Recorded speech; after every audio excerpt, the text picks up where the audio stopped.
आज जाने की जिद ना करो, आज जाने की जिद ना करो, यूं ही पहलुओं में बैठे रहो, आज जाने की जिद ना करो, आज जाने की जिद ना करो।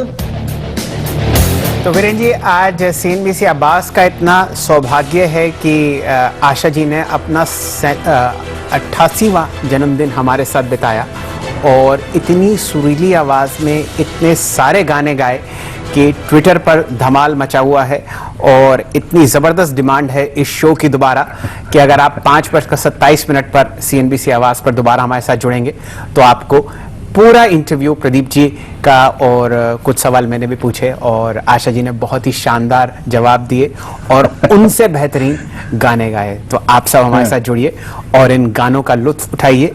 87th बर्थडे है और यकीन जानिए वीरेन जी, आपको आवाज़ 16 साल की आती हुई दिखेगी और उसके पीछे उन्होंने कारण बताया कि सिर्फ और सिर्फ रियाज है।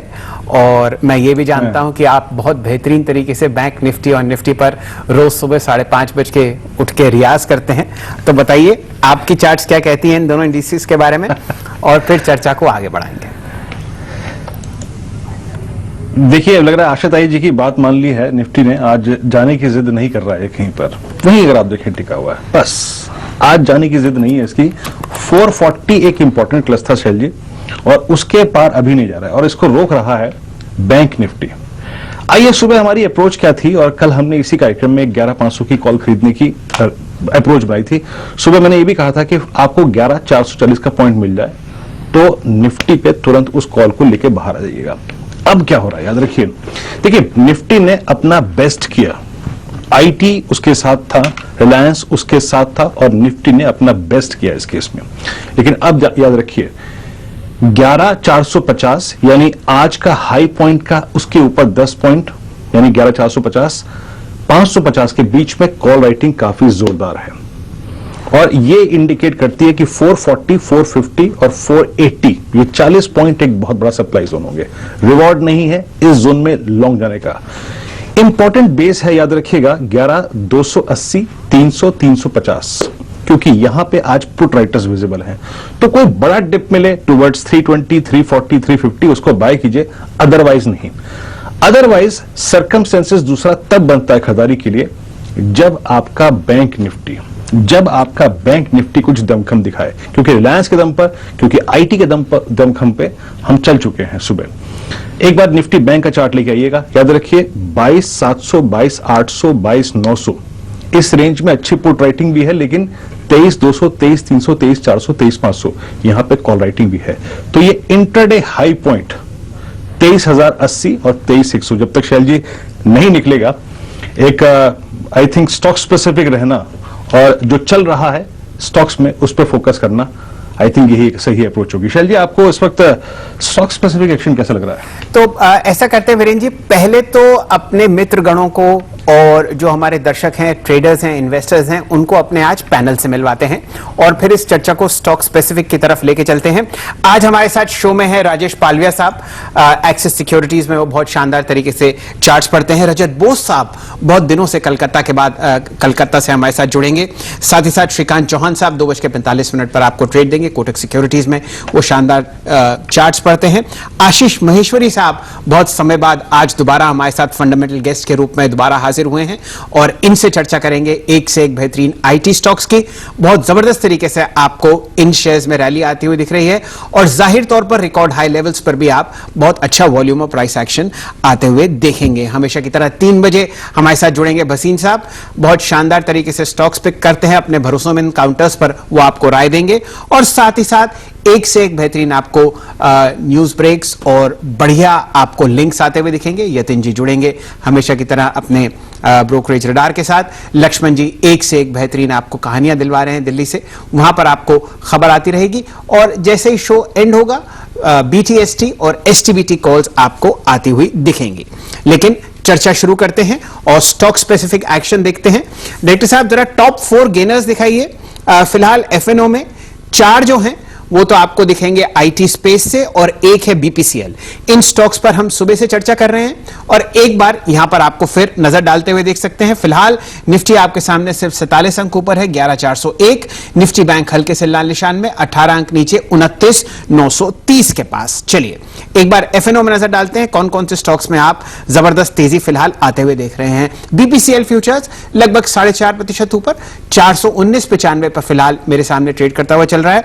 यहां पर अगर आप ओपन इंटरेस्ट देखें तो आपको दिखेगा कि लगभग 5% ओपन इंटरेस्ट आज BPCL फ्यूचर्स में बढ़ता हुआ दिख रहा है। अगले 4 गेनर्स हैं HCL टेक, विप्रो, इंफोसिस और टेक महिंद्रा। यहां पर भी आपको शानदार तेजी इसलिए आती हुई दिख रही है क्योंकि डिफेंसिव प्ले है। सिटी की एक बहुत शानदार रिपोर्ट आई जिसमें उन्होंने प्राइस अपग्रेड्स करे और एक से एक बढ़िया दिग्गज काउंटर्स आपको इस स्पेस में बढ़ते हुए दिख रहे हैं। सबसे पहले राजेश पालविया साहब से जुड़ते हैं। राजेश जी, स्वागत है आपका। बताइए किस हिसाब से आप IT स्पेस की तेजी को देख रहे हैं, कहां आपका रुझान होगा लॉन्ग साइड पर फिलहाल इस तेजी के बाद? तो बिल्कुल शैल जी, आज जिस तरीके से IT काउंटर्स ने एक अपवर्ड मोमेंटम दिखाया और निफ्टी में एक काफी अच्छा सपोर्ट एक्शन जो IT काउंटर्स के थ्रू बढ़ते हुए दिखा, तो उसमें से जो प्रिफर्ड पिक्स जो रहेगी, मेरी सबसे प्रिफर्ड पिक तो TCS ही रहेगी, क्योंकि इस स्टॉक में जिस तरीके का ब्रेकआउट हुआ है और जिस तरीके का इसमें बाइंग एक्शन पिछले 3-4 दिन से देखने को मिल रहा था और आज एक अच्छा रनअप देखने को मिला, मुझे लग रहा है TCS में यहां से एक बड़े टारगेट बनते हुए दिखने चाहिए। 2450 तक के टारगेट मुझे लगता है 1 से 2 ट्रेडिंग सेशन में आते हुए दिखना चाहिए। तो करंट लेवल से भी TCS काफी अट्रैक्टिव लग रहा है। बाकी और दूसरे IT स्टॉक्स में भी अच्छी बाइंग एक्शन है, बट मुझे लगता है कि अगर मुझे प्रिफर्ड पिक अभी एट दिस मोमेंट अगर सिलेक्ट करना है तो TCS यहां से काफी अट्रैक्टिव लग रही। 2450 तक के टारगेट मुझे लगता है TCS में आएंगे। 2350 के आसपास स्टॉप लॉस रखें। चलिए, TCS पर लगातार आपको बहुत जबरदस्त मोहर लगती हुई दिख रही है बाई साइड पर, और यह रुझान तब है जब ऑलरेडी स्टॉक आपको 52 हफ्ते और रिकॉर्ड स्तर पर ट्रेड करता हुआ दिख रहा है। निफ्टी का नवाब हम लगातार इसको दूसरे दिन बना रहे हैं, 52 रुपए की तेजी फिलहाल आते हुई। चलिए पालविया साहब, आपने यहां पर बहुत शानदार ओपनिंग बैट्समैन बैटिंग करी। दूसरे स्टॉक पर राय लेते हैं श्रीकांत चौहान साहब से, जो थोड़ी देर में हमारे साथ जुड़ेंगे। लेकिन रजत बोस साहब जुड़ चुके हैं। रजत जी, स्वागत है आपका आखिरी सौदा में। आपकी राय लेंगे BPCL पर। बताइए किस हिसाब से आप चार्ट्स पर BPCL को देख रहे हैं। यहां पर लगभग 6% का ओपन इंटरेस्ट आपको यहां पर बढ़ता हुआ दिख रहा है। देखिए, BPCL अगर एंड ऑफ डे चार्ट देखेंगे तो उसमें आज के दिन नीची लेवल से अच्छी मूवमेंट दिखाया। फिलहाल 418 के आसपास है। ये कुछ दिनों पहले मतलब एक ये 12 अगस्त के दिन जो हाई बनाया था, उस हाई को जब पार कर जाएगा 430 के आसपास का वो हाई, तब जाके आपका रेंज ब्रेकआउट कंफर्म्ड होगा। उसके पहले आप यहां से 428 से 430 तक तो उम्मीद कर सकते हैं, लेकिन जब रेंज ब्रेकआउट होगा तो पुरानी हाईज जो बनाया था 475 के आसपास, उसी की तरफ भागेगा। लेकिन वो रेंज ब्रेकआउट के टाइम पे कितना वॉल्यूम आता है, कितना ओपन इंटरेस्ट बनता है, वो देखने के बाद ही ये बोला जा सकता है कि वो 475 से 480 का लेवल दोबारा टेस्ट होगा कि नहीं। पर फिलहाल आज का जो लो है उसके नीचे स्टॉप लगा के आप एक पोजिशनल बाई प्ले कर सकते हैं। 430 पार करने से फिर ऐड कीजिए और ऊपर की तरफ मूवमेंट उम्मीद कीजिए। चलिए, इस बीच अब हमारे पैनल में आशीष महेश्वरी भी जुड़ चुके हैं। आशीष, गुड आफ्टरनून, कार्यक्रम में स्वागत है आपका। आशीष, जैसे कि हम शुरू में डिस्कस कर रहे थे कि आज इंडेक्स भले ही बहुत स्ट्रांग मूव न दे, लेकिन स्टॉक स्पेसिफिक मूव काफी अच्छे खासे मिल रहे हैं। अब जब थोड़ा सा इंडेक्स कंसोलिडेशन के मूड में चला गया है, इंस्टीट्यूशनल फिगर्स बहुत स्ट्रांग नहीं है पिछले 4-5 दिन से, आप क्या कर रहे हैं बाजार में? मिड कैप या फिर लार्ज कैप में आपका स्टॉक स्पेसिफिक रुझान क्या कहता है? क्या चीज कर रहे हैं आप? जी, हम लोग भी इनफैक्ट अपने क्लाइंट्स को IT स्टॉक में थोड़ा पोजीशन लेने की बात कर रहे हैं। और जैसे हैप्पी माइंड जो IPO आया है उसको इतना अच्छा रिस्पांस मिला, तो मेरा मानना है कि जब उसकी लिस्टिंग होगी उसके साथ साथ आप देखेंगे कि IT स्टॉक में भी अच्छी रैली बनेगी। दूसरी बात यह है कि जो US डॉलर है वो कंटिन्यूस वीकनेस दिखा रहा है, तो जिसका भी बेनिफिट जो IT कंपनीज हैं उनको मिलने वाला है। और जो यूएस चाइना के रिलेटेड जो भी इश्यूज आ रहे हैं उसके कारण से मुझे लगता है कि डॉलर की जो वीकनेस है वो जारी रहेगी। तो यहाँ पर हम जो अपने क्लाइंट्स को एडवाइस कर रहे हैं कि HCL टेक्नोलॉजी और L&T इन्फोटेक इन दोनों स्टॉक्स में बाय करने की सलाह दे रहे हैं। और मेरा मानना है इस क्वार्टर के जब भी नतीजे आएंगे आईटी कंपनियों के तो बिल्कुल बियॉन्ड एक्सपेक्टेशन रहने वाले हैं। और जो स्पेंडिंग हो रही है अभी यूएस में या यूरोप में आईटी पे, तो उसका काफी बड़ा बेनिफिट भारतीय आईटी कंपनियों को मिलने वाला है। तो इस सेक्टर में बिल्कुल अभी भी निवेश किया जा सकता है। ओके एक स्टॉक देखिए स्क्रीन पे प्लीज, इंडिया मार्ट आपकी स्क्रीन पे। ये स्टॉक सिंस लिस्टिंग अगर आप देखें आईपीओ के बाद से ही मोमेंटम में रहा, कभी भी कोई सीरियस अगर आप देखें थ्रेट नहीं रहा इसके स्ट्रक्चर को। आपकी स्क्रीन पे अगर आप देखें इस वक्त इसका 17 जुलाई को भाव था शैल जी करीब 2000 रुपए, आज इसका 4850। आशीष, मेरी इस कंपनी के बहुत सारे कर्मचारियों से बात भी हुई, इन्होंने पूरा अपना बिजनेस मॉडल बदल दिया है। इन्होंने अपने पूरे कर्मचारियों को शिफ्ट कर दिया है होम, वर्क फ्रॉम होम, उनको इंटरनेट सुविधाएं घर पे, टेबल डेस्क घर पे, इन्होंने कॉस्ट काफी कम करी है। वो आई थिंक मार्जिन्स पे दिखाई, कहीं ना कहीं नंबर्स में दिखाई देगी। ऑल टाइम ट्रैजेक्टरी पे स्टॉक है, आपकी अप्रोच क्या होगी? इस प्रॉफिट्स को कैश में कन्वर्ट करें या फिर अभी ट्रेल करें? नहीं, मेरा मानना है कि अभी इन जैसे डिक्सॉन टेक्नोलॉजी या इंडिया मार्ट जैसे जो स्टॉक है वो एक बड़े निश प्लेयर है और जो उनकी ग्रोथ है वो काफी सस्टेनेबल ग्रोथ बनी हुई है। तो इसके कारण से आप देखें तो जो इंस्टीट्यूशनल पार्टिसिपेशन इन स्टॉक्स में वो कंटिन्यूस बढ़ता जा रहा है। जहां तक इंडिया मार्ट इंटरमेश की बात करें तो करीब ऑनलाइन जो मार्केट है उसका करीब 70% मार्केट शेयर इस कंपनी के पास में ही है। और मेरा मानना है ऑफलाइन से ऑनलाइन की तरफ जो शिफ्ट अभी लॉकडाउन पीरियड में हुआ ये सस्टेनेबल शिफ्ट है और आगे भी जारी रहेगा। यदि आपने इनका वेबसाइट देखा हो तो अब आप देखिए उसमें वो आटा, दाल, चावल से लेकर कपड़े तक अभी उनके पास लिस्टिंग हो रही है। तो काफी बड़ा सेगमेंट है, 60 लाख से ज्यादा प्रोडक्ट उनका डिस्प्ले में। तो मेरा मानना है इंडियन अलीबाबा टाइप इनका जो मॉडल है ये सस्टेनेबल है और आसपास कोई भी कॉम्पिटिटर अभी भी नहीं है। तो इनफैक्ट किसी भी डाउनफॉल में या गिरावट के टाइम इनफैक्ट मेरी इस स्टॉक को तो एक्यूमुलेट करने की सलाह रहेगी। मेरा मानना है 1 साल बाद देखेंगे स्टॉक को करीब 7,000 रुपए के लेवल पे मिलेगा। चलिए, ये राय आपको इंडिया मार्ट पर आते हुए दिख रही है और लगभग 8% की तेजी इस स्टॉक में। तो फिलहाल मोमेंटम चेज ना करें और अगर ये आपको करेक्शन में मिलता है, महेश्वरी साहब की राय है कि आपके पोर्टफोलियो का हिस्सा होना चाहिए। वापस नजर बीपीसीएल पर डालते हैं डायरेक्टर साहब, जरा चार्ट दिखाइए। दिन के उच्चतम लेवल पर आपको ये दोबारा ट्रेड करता हुआ दिखेगा। 419.95 पे हमने स्टॉक को पकड़ा था, तब 4.7% ऊपर था। अब फिलहाल 421 के हाईएस्ट लेवल आता हुआ दिख रहा है। बोस साहब ने तो इस पर अपनी मोहर लगाई है। पालविया साहब से राय लेते हैं। राजेश जी, जरा देखिए किस हिसाब से आप चार्ट पर बीपीसीएल को ट्रेड करते हुए देखते हैं। आज एक बहुत अहम बात यह भी हुई है कि 200 डीएमए से यहां से बहुत अच्छा एक बाउंस बैक आपने बीपीसीएल में आते हुए देखा है। ये स्टॉक का बिहेवियर देखें तो जब भी स्टॉक 395-400 की रेंज में आता है तो वहां से जरूर इसमें या तो कंसोलिडेशन होता है और फिर वहां से एक पुलबैक जरूर बनता है। तो सेम बिहेवियर इस बार भी वापस देखने को मिला है और स्टॉक में जिस तरीके से पुलबैक 400 के जोन से और 200 दिन के मूविंग एवरेज के आसपास से बनते हुए दिखा है। और अगर हम डेली चार्ट पे देखें तो एक डाउन स्लोपिंग ट्रेंड लाइन का अगर छोटी टाइम फ्रेम देखें तो उसका एक ब्रेकआउट भी आज के सेशन में देखने को मिल रहा है। मुझे लगता है कि आज के सेशन में अगर ये 420 के ऊपर अब ये कंटिन्यू बेसिस पे अगर ये होल्ड करेगा तो थोड़ा सा और यहाँ से अपसाइड का मोमेंटम इसमें कंटिन्यू होते दिखना चाहिए। 435, 440 ये दो टारगेट इसमें आते हुए दिखना चाहिए। तो इमीडिएट मुझे लगता है कि अभी जिस तरीके की बाइंग है बहुत जल्दी ये 420 का लेवल फ्यूचर में तो ऑलरेडी क्रॉस कर चुका है। तो इसके ऊपर अब ये सस्टेन करता रहा तो 435, 440 के टारगेट आते हुए दिखना चाहिए। करंट लेवल से जिन्होंने भी लोअर साइड पे बाय किया उन्हें अब यहाँ पे स्टॉप लॉस को 414 के आसपास ट्रेल करके पोजीशन को होल्ड करना चाहिए। अच्छा, वीरेंद्र जी, एक बहुत इंटरेस्टिंग बात मैं बीपीसीएल में और नोटिस कर रहा हूं कि वैसे तो आपको बाजार में बहुत कम वॉल्यूम आती हुई दिखेगी, लेकिन 1,35,00,000 शेयर आपको आज बीपीसीएल में ट्रेड होते हुए दिख रहे हैं, जो कि 5-7 दिन का हाईएस्ट एवरेज है in terms of daily volume. तो एक बात तो बीपीसीएल पर हुई। दूसरा स्टॉक हम जो ट्रैक कर रहे हैं वो है टीसीएस, जहां पर एक बाय कॉल आपको और आती हुई दिख चुकी है। 2:15 हो चुके हैं। पालविया साहब हमारे साथ जुड़े हुए हैं। राजेश जी, बताइए आपका 2:15 बजे का ट्रेड कौन सा है, और फिर आपको एक बहुत बढ़िया गाना सुनाएंगे। आप खुद बहुत बढ़िया गाना गाते हैं, मैंने अक्सर आपका फेसबुक पे लिंक देखा है, और आज आशा जी हमारे साथ जुड़ी हुई थी। तो एक गाना आपके लिए प्रस्तुत है, लेकिन पहले आपका 2:15 बजे का ट्रेड। जी शैल जी बिल्कुल।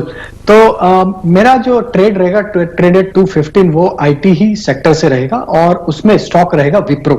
विप्रो में देखें तो करीब 6-6.5% का open interest during the day देखने को मिला और स्टॉक में जिस तरीके से एक फ्लैग पैटर्न का ब्रेकआउट आज के सेशन में होते हुए दिख रहा है वीकली सेटअप के हिसाब से, तो मुझे लगता है ये स्टॉक में एक अच्छा अपमूव बनते हुए दिखना चाहिए, क्योंकि ऑलमोस्ट ये अगर हम इसका सेटअप देखें तो 300 रुपए जो इसका प्रीवियस स्विंग हाई था वहां तक का इसमें पोटेंशियल तो इस हिसाब से चार्ट के हिसाब से दिखता है। तो मुझे लगता है करंट से अभी यहाँ पे विप्रो बाय करने की सलाह रहेगी। 281 का स्टॉप लॉस रखे। मुझे लग रहा है 295 से 300 ये दो टारगेट के लिए विप्रो में आज के सेशन में बाइंग करना चाहिए। और जिस तरीके से इसमें ओपन इंटरेस्ट एडिशन हुआ है, मुझे लग रहा है ये स्टॉक में एक अच्छा मूव यहां से बनते हुए दिखना चाहिए। ने ओपन इंटरेस्ट की चर्चा विप्रो पर करी। स्टॉक आपके सामने 52 हफ्ते के हाईएस्ट लेवल के आसपास ट्रेड करता हुआ दिखेगा। और अगर आप विप्रो में ओपन इंटरेस्ट देखें, जो पालविया साहब आपको बता रहे हैं थोड़ी देर पहले, आपको दिखेगा कि शानदार तेजी तो पूरे स्पेस में आई रही है। और जी हां, 6.5% ओपन इंटरेस्ट आपने आज विप्रो में बढ़ते हुए देखा है। स्टॉक आपके पास ऑब्वियसली दिन के उच्चतम लेवल पर 287 के आसपास फ्यूचर्स में चलता हुआ दिख रहा है। फ्यूचर्स में हल्का सा प्रीमियम है, तो आप ये मान के चलिए कि बहुत अच्छा आपको मूवमेंट आता हुआ दिखेगा। पालवे साहब हमारे साथ जुड़े हुए हैं। राजेश जी, आप खुद बहुत अच्छा गाना गाते हैं।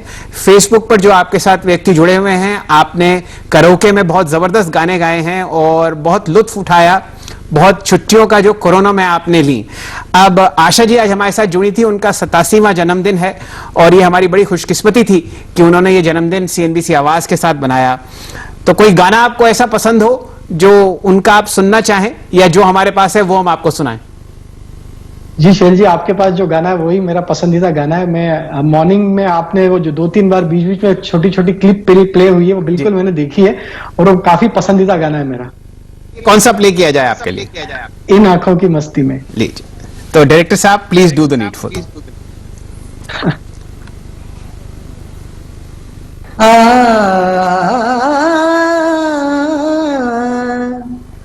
इन आंखों की मस्ती को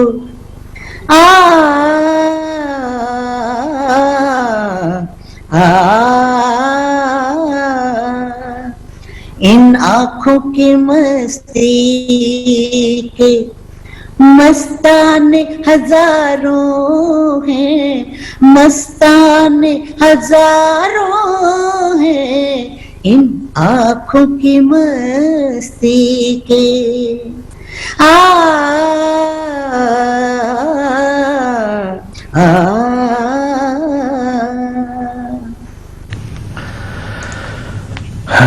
इंसान मुग्ध हो जाता है। अगर आप देखें ये आवाज सुनने के बाद, जब पैदा हुए थे तब भी सुनते थे तो ऐसे ही थे, और आज इतनी उम्र में हो गए शैल जी, तब भी अगर आप देखें ये आवाज वैसी की वैसी ही है। गजब है। अगर आप देखें, सलाम है इस आवाज को। आज अशताई ने अपना 87वां जन्मदिन मनाया और हम बहुत खुश नसीब हैं कि सीएनबीसी आवाज को उन्होंने आज वक्त दिया।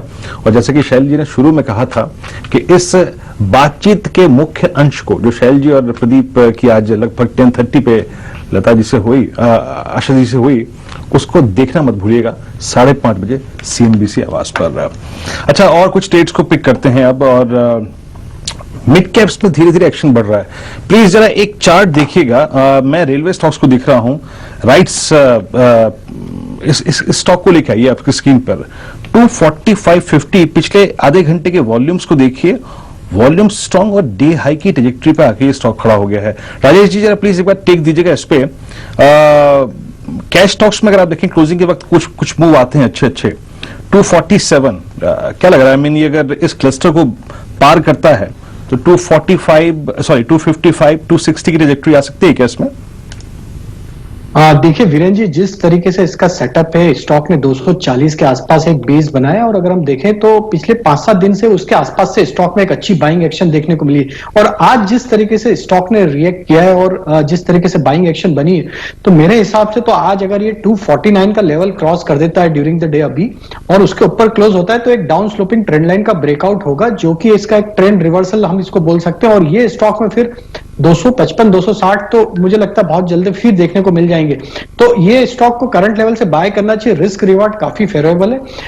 240 का स्टॉप लॉस रखे और मुझे लग रहा है कि अगर 2-3 दिन का समय देंगे तो 260 तक के टारगेट पे आते हुए दिखेंगे, क्योंकि स्टॉक में कहीं ना कहीं बाइंग जो दर्शा रही कि ये कहीं ना कहीं एक ट्रेंड रिवर्सल करते हुए दिख रहा है।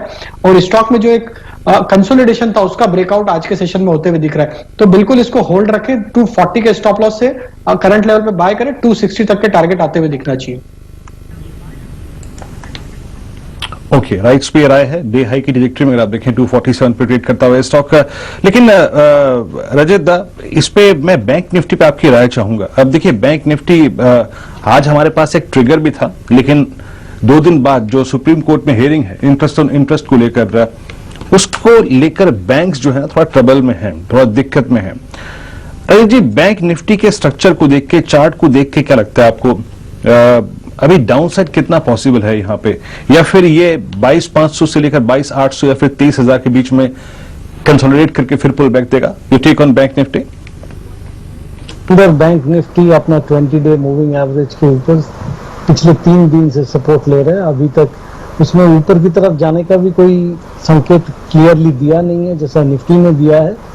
लेकिन इतना मैं बोल सकता हूँ कि अगर बैंक निफ्टी ये करंट लेवल जो है इसी के नीचे, मतलब प्रिसाइसली 22,490 के नीचे अगर चला जाता है तब इसमें वीकनेस आएगा। फिलहाल वो 400 पॉइंट दूरी पे है। अभी इस सिचुएशन में आपको यही उम्मीद करना चाहिए कि वह खत्म होने के टाइम पे 23,047 से लेकर 23,096 ये लेवल अगर पार करके बंद दे तो कल एक रिकवरी एक्सपेक्ट कर सकता है।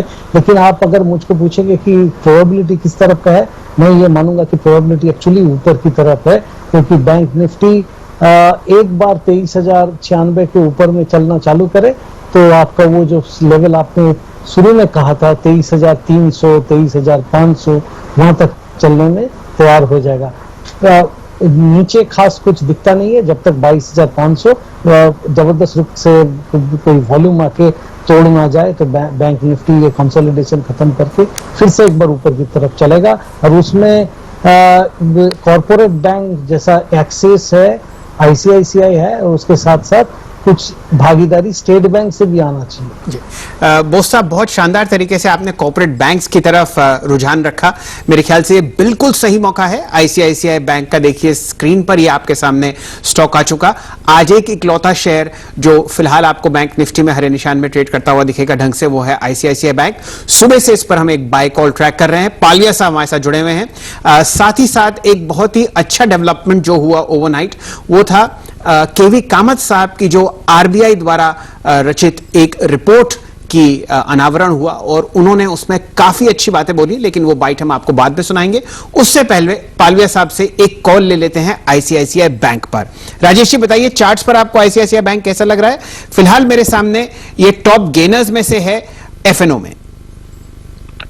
जी हाँ शैल जी, अगर प्राइवेट बैंक में बात करें तो ICICI बैंक में जो एक आज के सेशन में बाइंग एक्शन देखने को मिला, और स्टॉक में ऑलरेडी एक करेक्टिव मूव हो चुका था। पिछले 2 दिन से एक नैरो रेंज में कंसोलिडेशन हो रहा था। आज एक इसमें जो बाइंग एक्शन देखने को मिला है, तो ये स्टॉक में मुझे लग रहा है कि एक अपवर्ड मोमेंटम यहाँ से आते हुए दिखना चाहिए। 385 और 390 ये इमीडिएट टारगेट होते हुए दिखना चाहिए इस स्टॉक में। करंट लेवल से इसको बाय करके चलना चाहिए। 374 के आसपास स्टॉप लॉस रखेंगे, तो 390 तक की तो बिल्कुल इसमें एक पुल बैक की जगह है। और उसके बाद ये स्टॉक अगर 390 के लेवल को क्रॉस करता है तो फिर इसमें 410 तक भी मूव आने के पोटेंशियल है, क्योंकि ये स्टॉक में ऑलरेडी एक करेक्शन हो चुका है। 3 दिन का कंसोलिडेशन है, और आज जो बाइंग एक्शन है वो ये दर्शाता है कि स्टॉक में यहां से एक अपमूव कंटिन्यू रहना चाहिए। चलिए, ये तो रही बात ICICI बैंक की, जहां पर 390 तक का लक्ष्य आपको आता हुआ दिख रहा है पालविया साहब द्वारा। लेकिन कहानी केवी कामत साहब की बहुत जबरदस्त है, और उनका मानना है कि रिजर्व बैंक ने बैंकों को पूरी आजादी दे रखी है। जिस साल दौरान कंपनी तकलीफ में है, यानी कि जो भी बोरोवर आपको तकलीफ में आता हुआ दिखेगा, उनकी राय यह है कि उनकी कर्ज की जो किस्तें हैं वो कम करनी चाहिए, और इसकी वसूली आगे आने वाले सालों में होनी चाहिए। आइए सुनते हैं कामत साहब ने आज क्या क्या बहुत अहम बातें कही हैं, आपके सामने फिलहाल प्रस्तुत है। The Reserve Bank again, I must compliment them, have given the banks enormous leeway. As long as your overall moratorium doesn't exceed 2 years, you have degrees of freedom how to design the repayment schedule within that context. And there it is where the ratios come in important, because you can always have a structure where your repayment is brought down for the years where the bank and the client senses pain, and then goes up, so that you do not trigger a situation where you have a ratio which is under stress. साथ ही साथ कामत साहब ने एक और बहुत interesting बात यह कही कि जो डर आपको बाजार में बैठा हुआ दिखेगा कि एनपीएस का जो लेवल है ओवरऑल बाजार में और इकोनॉमी में वो बढ़ता हुआ दिखेगा, उन्होंने कहा ऐसा कुछ नहीं है।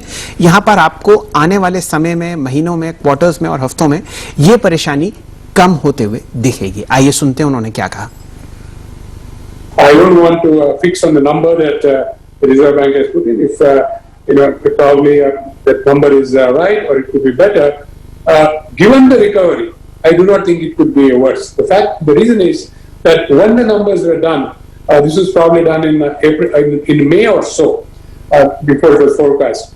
I would think that 2 months is a long period in this the course of this disease, and I have to revise what I am learning.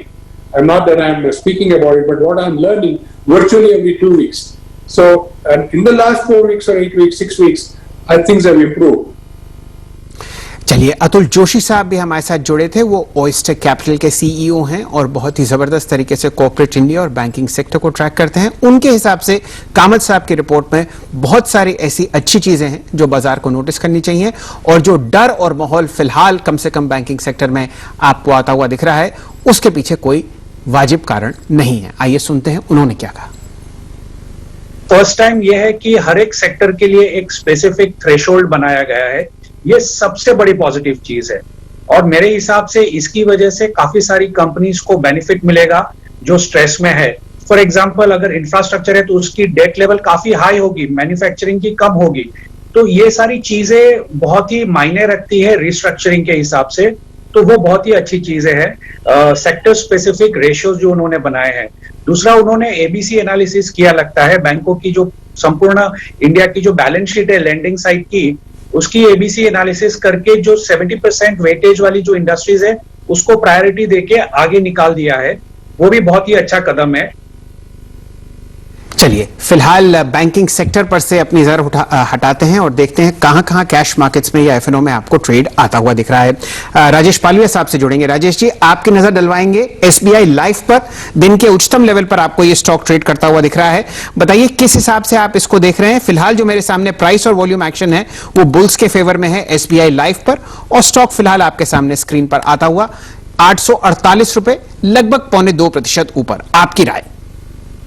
जी बिल्कुल शैल जी, इंश्योरेंस सेक्टर में देखें तो पिछले दिनों में जो एक गिरावट थी उसके बाद सारे स्टॉक्स कहीं ना कहीं संभलते हुए दिख रहे हैं, और लोअर साइड से एक अच्छा सपोर्ट बना के सारे स्टॉक्स में बाइंग एक्शन देखने को मिल रही है। एसबीआई लाइफ में आज जिस तरीके से बाइंग एक्शन हुई है, पिछले दिन के हाई को क्रॉस करके स्टॉक अब ट्रेड कर रहा है, तो मुझे लग रहा है ये स्टॉक में यहाँ से पॉजिटिव मोमेंटम और एक्सटेंड होते हुए दिखना चाहिए। 870 इमीडिएट टारगेट मुझे लगता है इसमें आते हुए दिखना चाहिए।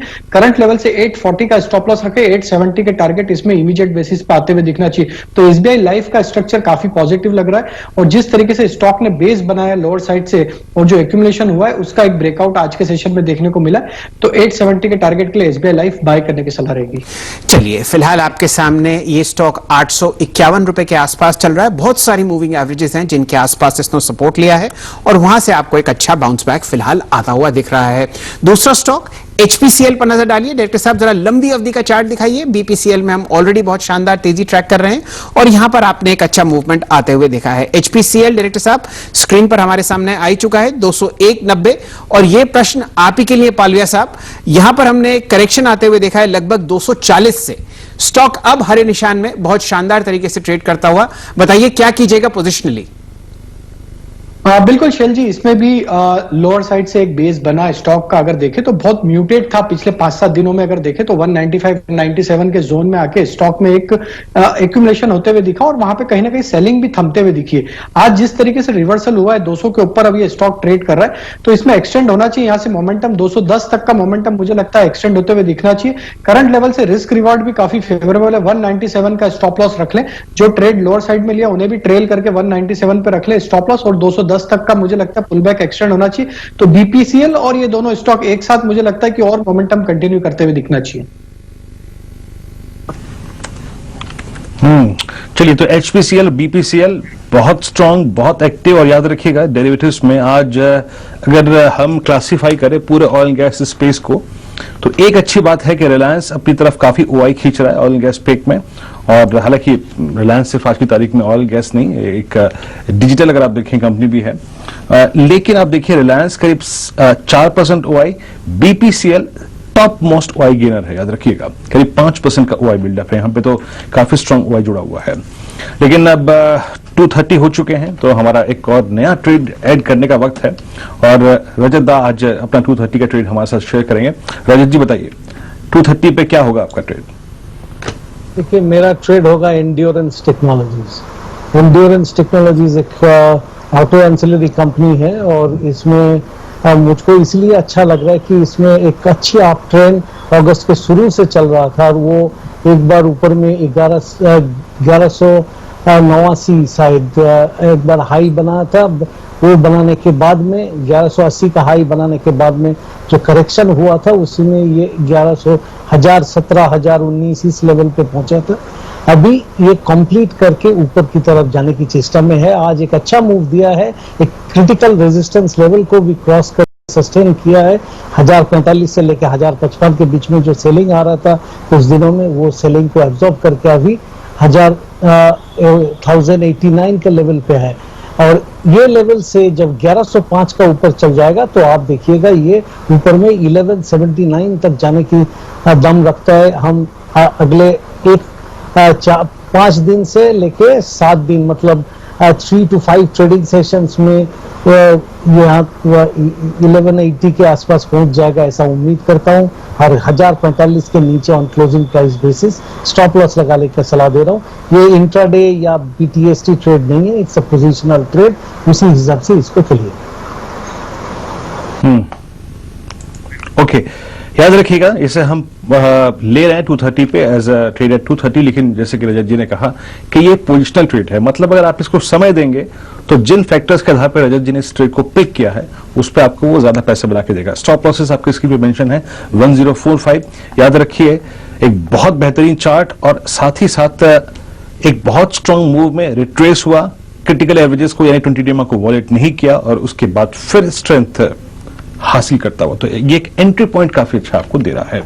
लेकिन पेन बाजार में थोड़ा सा बढ़ता हुआ, जैसे कि निफ्ट हमने डिस्कस किया था एग्जैक्टली अगर आप देखें 2 बजे कि 440, 430, 420 ये एक फ्रेश पॉइंट नहीं है फ्रेश ट्रेड लेने का लॉन्ग साइड पे। निफ्टी आ गया नीचे अब 357, और मॉर्निंग के जो क्लस्टर्स हैं 320, 340 उनको फिर से किस करने की कोशिश करता हुआ। एक बार एक काम करते हैं राजेश जी, कुछ शॉर्ट ट्रेड्स के बारे में सोचते हैं और बात करते हैं। मैं देखा था स्क्रीन पे जो सबसे ज्यादा अगर आप देखें आज शॉर्टिंग हुई है वहां पे, लुक एट अपोलो टायर्स। आज का ओआई बिल्डअप देखिए, और मैं इसके ऑप्शंस की एक्टिविटी दिख रहा था, इसका ओआई में जरा प्लीज अपोलो टायर्स का फ्यूचर्स लेके आइए, 10 लाख शेयर जुड़े हैं, ह्यूज शॉर्टिंग। और इसकी मैं पुट ऑप्शंस को देख रहा था, बहुत रीजनेबल कौन कौन सी हैं। 115 की पुट में आज सबसे स्ट्रॉन्ग बिल्डअप है 55,000 शेयरों का। जरा प्लीज इसके 115 की पुट लेके आएंगे, उसका प्रीमियम कितना है। अगर फ्यूचर्स को शॉर्ट करना हो या फिर शॉर्टिंग का व्यू रखना हो तो ये फ्यूचर को शॉर्ट करेंगे आप, या फिर ये पुट ऑप्शन लेके कुछ पैसा बन सकता है। 585 ह्यूज ओआई बिल्डअप है यहां पर। तो देखिए वीरेन जी, बिल्कुल आज ये स्टॉक में जिस तरीके से इसने अपने 100 डे और 50 डे मूविंग एवरेज को वायलेट करके आज ये स्टॉक उसके नीचे फिसलता हुआ दिख रहा है, और अगर देखें तो पिछले दिनों में भी इसमें कंटिन्यूस सप्लाई था, तो मुझे लगता है कि बिल्कुल 115 का पुट लेके इसमें ट्रेड किया जा सकता है, और या फिर चाहे तो 110 का भी पुट लिया जा सकता है। स्टॉक में जिस तरीके से गिरावट हुई और आज जिस तरीके से ये मूविंग एवरेजेस के नीचे फिसला है, लगता है ये स्टॉक यहाँ से 109 की तरफ यहां से मूव होना चाहिए, तो 5 से 6 रुपए का और डाउन मूव यहां से एक्सटेंड होते हुए दिखना चाहिए। तो जो अब 115 का पुट है, इसमें जो टारगेट आना चाहिए करीब 9.5 से 10 रुपए तक के टारगेट आते हुए दिखना चाहिए, करीब 5.5 रुपए के आसपास ट्रेड कर रहा था। तो इसमें स्टॉप लॉस रखेंगे हम 4 रुपए के आसपास, और इसमें 9 रुपए तक के टारगेट प्रोजेक्ट कर सकते हैं। तो स्टॉक में जिस तरीके से आज वीकनेस दिखी है, एक्सटेंड होते हुए दिखना चाहिए वीकनेस, 109 रुपए तक ये फिसल सकता है। चलिए, ये राय आपको अपोलो टायर्स के 115 सितंबर के पुट पर आती हुई दिख रही है।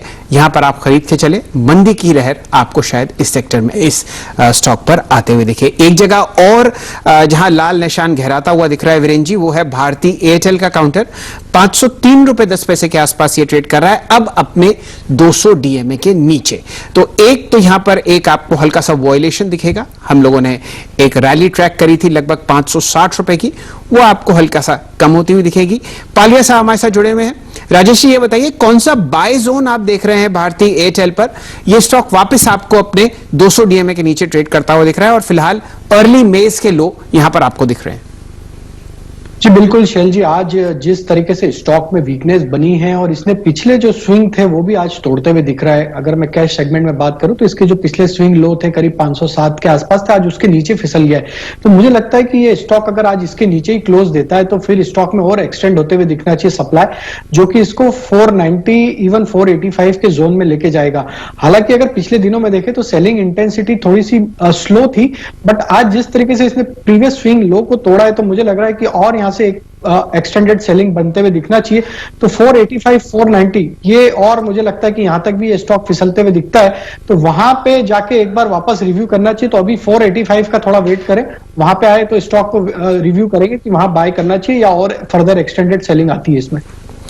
चलिए, ये राय आपको मिल रही है भारतीय एयरटेल फ्यूचर्स पर। और फिलहाल बाजार जैसे आपको थोड़ी देर पहले बता रहे थे वीरेन जी, हल्का सा लाल निशान में आता हुआ दिख रहा है। अब 100 पॉइंट का कट आपको निफ्टी बैंक में आता हुआ दिखेगा। डायरेक्टर साहब, ये बिल्कुल सही मौका है, एक बार जरा यूएस मार्केट्स भी देख लेते हैं फ्यूचर्स की तरफ, और अगर आप यूरोपियन मार्केट्स देखें वहां पर भी आपको हल्का सा लाल निशान आता हुआ दिखेगा। फ्यूचर्स में डैक्स, कैक्स और फुटसी लगभग आधा से 1% नीचे चल रहे हैं, तो ये सेंटिमेंटली आपको हमारे बाजार पर भी इफेक्ट करता हुआ दिख रहा है। 2:37 हो चुके हैं और स्टॉक्स पर जरा ध्यान डालते हैं, कहां पर आपको तेजी या मंदी आती हुई दिख रही है, क्योंकि टेक स्पेस बहुत अच्छी तरीके से आपको हरे निशान में चलता हुआ दिख रहा है। मिड कैप स्पेस में बिरला सॉफ्ट पर नजर डालिए और सोनाटा सॉफ्टवेयर पर भी ध्यान दीजिए। ये दो ऐसे काउंटर्स हैं जहां पर आपको एक अच्छा मूवमेंट आता हुआ दिख रहा है। महेश्वरी साहब हमारे साथ जुड़े हुए हैं। आशीष जी, जो तेजी हमने लार्ज कैप आईटी में देखी उसके बारे में आपने शो शुरू होते ही चर्चा भी करी। मिड कैप स्पेस में आप बताइए आपके कौन से पसंदीदा 1-2 स्टॉक्स हैं आईटी सेक्टर में? जी, सबसे पहले तो मेरा मानना है कि जो रैली का में जो फोकस रखने की जरूरत है वो लार्ज कैप आईटी स्टॉक में रखने की जरूरत है, क्योंकि यहाँ पे जब तक वो रैली 2-3 दिन चलेगी तो उसके बाद में मिड कैप स्टॉक्स का टर्न आने वाला है। तो जैसे आपने एक सोनाटा सॉफ्टवेयर का, मेरा मानना है कि उसको भी देखा जा सकता है, और माइंडट्री ये से स्टॉक में भी मुझे लगता है कि इस लेवल पे निवेश किया जा सकता है। बट यदि आपको फ्यूचर में बाय करना है तो मेरा अभी भी सलाह रहेगा HCL टेक या इन्फोसिस जैसे स्टॉक में निवेश करें, और L&T इन्फोटेक भी मेरा एक पिक रहेगा जो अगले 5-7 दिन के लिए भी एक अच्छा पोजिशनल बाय है।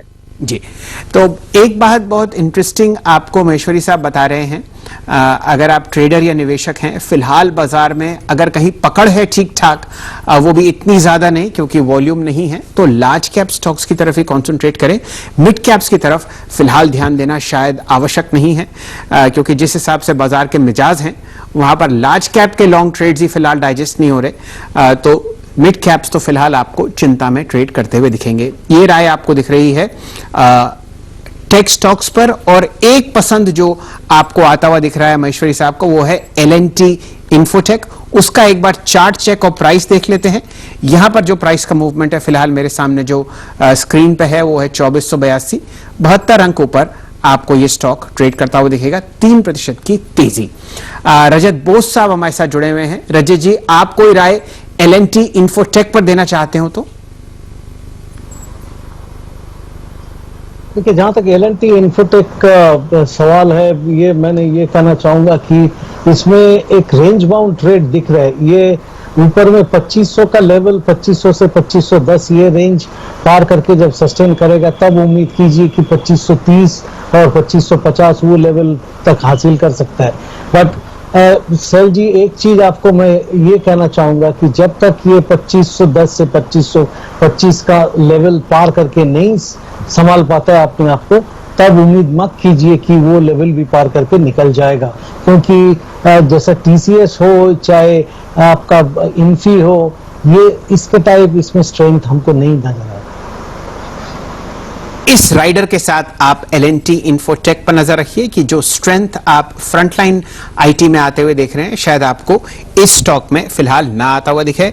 ये बोस साहब का 30 साल का तजुर्बा बोल रहा है और इस पर ध्यान देना और अमल करना अति आवश्यक है। थोड़ी देर में हमारे साथ स्टूडियोज में जुड़ेंगे यतिन जी और खासकर आशीष जी। चर्चा होगी उन इवेंट्स की जो आपको कल के सत्र में आते हुए दिखेंगे और यतिन जी हमेशा की तरह आपको ब्रोकरेज रडार के बारे में बताएंगे। समय है श्रीकांत चौहान साहब से जुड़ने का। 2:40 तो हो ही चुके हैं।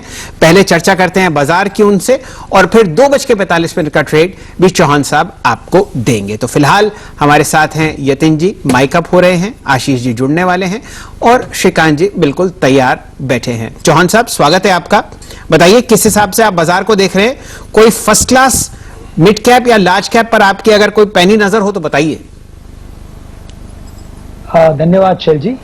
देखिए वैसे मार्केट का ट्रेंड है वो काफी अनसर्टन है क्योंकि मार्केट 11,400 के ऊपर टिक नहीं रहा है और जो अगर आप वीकली बेसिस पे देखते हो या डेली बेसिस के डाइवर्जेंस को देखते हो तो ये क्लियरली इंडिकेट करता है कि निफ्टी में एक गिरावट आ सकती है और इसी वजह से काफी सारे जितनी भी लार्ज कैप कंपनीज है वो रुके हुए हैं। मुझे ऐसा लगता है कि अगर मार्केट में प्रेशर बन रहा है और इसी वजह से जो एक्टिविटी स्प्रेड हो रही है वो कुछ और स्टॉक्स में स्प्रेड हो रही है और इसी वजह से मुझे लगता है कि अगर हम एक शॉर्ट का ट्रेड अगर लेके चलते हैं निफ्टी के ऊपर तो वो भी काफी फायदेमंद हो सकता है क्योंकि मुझे नहीं लगता कि अभी 11,500 के ऊपर निफ्टी कंफर्टेबली जा सकता है और जब तक 11,500 क्रॉस नहीं होगा शैल जी तब तक मुझे लगता है कि शायद हम 11,000 के काफी नजदीक जा सकते हैं और बैंक निफ्टी तो वैसे भी काफी ट्रेंडलेस हो चुका है। तो समाव मुझे लगता है कि फोकस अगर आप करें तो कुछ शॉर्ट बेट्स के ऊपर करें और कुछ मिड कैप स्टॉक्स के ऊपर करें कि जहां पे कोई रिवर्सल एक्टिविटी बन रही है। फिलहाल ये राय आपको एक शॉर्ट ट्रेड की आती हुई दिख रही है मेन इंडिसेस पर। चौहान साहब अगर आप टॉप मूविंग स्टॉक देखें तो वो टीसीएस तो है ही जहां पर हमने कॉल ली है, लेकिन अगर आप वॉल्यूम के हिसाब से देखें तो आज आरआईएल में खासी तेजी है। 1.5% ऊपर आपको 2113 के आसपास आरआईएल चलता हुआ दिख रहा है और शायद बाजार को थामे हुए भी रिलायंस इंडस्ट्रीज ही है। बताइए किस हिसाब से आप आरआईएल को देख रहे हैं। फिलहाल फ्यूचर्स में 21-22 का प्राइस आपके सामने है। आपने शैल जी क्योंकि मार्केट जो ओवरऑल जो मार्केट का जो ट्रेंड है ब्रॉडर ट्रेंड वो काफी स्ट्रांग है और इसी वजह से जो एक्टिविटी है वो धीरे धीरे शिफ्ट हो रही है एफएमसीजी, आईटी और कुछ टेलीकॉम कंपनीज में, स्पेशली रिलायंस। कल के दिन में अगर आप देखेंगे तो रिलायंस ही चला था, उसी वजह से मार्केट भी चला और रिलायंस के अगर आप 1.5 महीने के पैटर्न को देखते हो तो रिलायंस 2050 के नीचे नहीं जा रहा है और ऊपर में 190-180 के करीब रुक रहा है। तो मुझे लगता है अगर इस बार भी अगर किसी वजह से अगर मार्केट चलता है और जैसे कल का रिवर्सल फॉर्मेशन बना है रिलायंस का, अगर मार्केट चलता है तो वापस से 2170-2180 के लेवल्स को छुएगा, लेकिन इसे ब्रेकआउट करके और ऊपर जाने के लिए मुझे लगता है कि ये थोड़ा वक्त ले सकता है। चलिए, तो ये रिलायंस पे अगर आप देखें व्यू था श्रीकांत का, लेकिन मार्केट अगर आप देखें हाई लेवल्स पे सस्टेन नहीं कर रहा है और थोड़ी ब्रेथ अगर आप देखें नेगेटिव्स की तरफ ज्यादा अगर आप देखें बढ़ रही है। अच्छा राजेश जी, हम कुछ शॉर्ट ट्रेड्स के बारे में बात कर रहे थे तो क्योंकि लॉन्ग ट्रेड्स पे हम कैपिटलाइज कर रहे हैं तो कुछ शॉर्ट ट्रेड्स पे भी, और ये मेरा मानना है कि थोड़ा सा पुट्स के जरिए अगर हम फोकस करें तो ज्यादा अच्छा होगा। एक बार जरा प्लीज भारत फॉर्ज को देखिएगा, एक टिपिकल फ्लैग का ब्रेकडाउन यहां पर और साथ ही साथ आज 20 डेमा को तोड़ दिया। आपकी राय क्या है और कहां ट्रेड कर रहा है? करीब करीब फ्यूचर्स में ट्रेड कर रहा है 475 की रेंज में। यहां पर पुट ऑप्शंस पे काम करें क्या, क्योंकि ये ब्रेकडाउन बहुत बड़ा है। याद रखिएगा 417 से लेकर 488 तक कोई बहुत बड़ा ट्रेड जोन नहीं था यहां पे। आप कैसे करेंगे? आई मीन शॉर्टिंग का कैंडिडेट है क्या यहां पर? और साथ ही साथ ये पुट लेनी अगर 480 की तो कैसे लें, क्या टारगेट रखें? बिल्कुल, भारत फोर्ज में अगर हम सेटअप देखें तो पिछले 7-8 दिन से कंटिन्यूस इसमें हायर साइड पे एक सप्लाई बनी हुई थी और आज का जो ब्रेकडाउन यहाँ दिखना चाहिए स्टॉक में, मुझे लगता है 461, 455 तक भी ये स्टॉक फिसलता हुआ दिख सकता है, जो कि इसके एक इंपॉर्टेंट मूविंग एवरेज के आसपास का लेवल है। तो मुझे लगता है कि ये स्टॉक में यहां से बिकवाली करके चलना चाहिए। अगर फ्यूचर में ट्रेड करेंगे तो 478 के आसपास स्टॉप लॉस बैठता है, बट मैं एडवाइस करूंगा 460 का पुट ऑप्शन बाय करें, जो कि करीब 14 रुपए के आसपास ट्रेड कर रहा है, 14-25 के आसपास ट्रेड कर रहा है। ये पुट ऑप्शन बाय करें 460 का। और मुझे लगता है ये स्टॉक में जिस तरीके से हम एक्सपेक्ट कर रहे हैं कि 10 से 12 रुपए का यहाँ से फॉल और बढ़ते हुए दिखना चाहिए, तो ये पुट में जो टारगेट आना चाहिए वो 21 रुपए से 23 रुपए तक के टारगेट आते हुए दिखना चाहिए। करंट लेवल से इस पुट को बाय करने के लिए जो स्टॉप लॉस रखना होगा वो करीब 10 रुपए के आसपास रखना होगा। तो 10 रुपए के स्टॉप लॉस से 460 का पुट बाय करें और 21 रुपए से 23 रुपए तक के टारगेट 1 से 2 ट्रेडिंग सेशन में आते हुए दिखना चाहिए भारत फोर्ज में। ओके, चलिए, इस पर ये व्यू है राजेश जी का। और डे लो की ट्रेजेक्टरी में अब Bharat Forge 473, weak structure at day लो।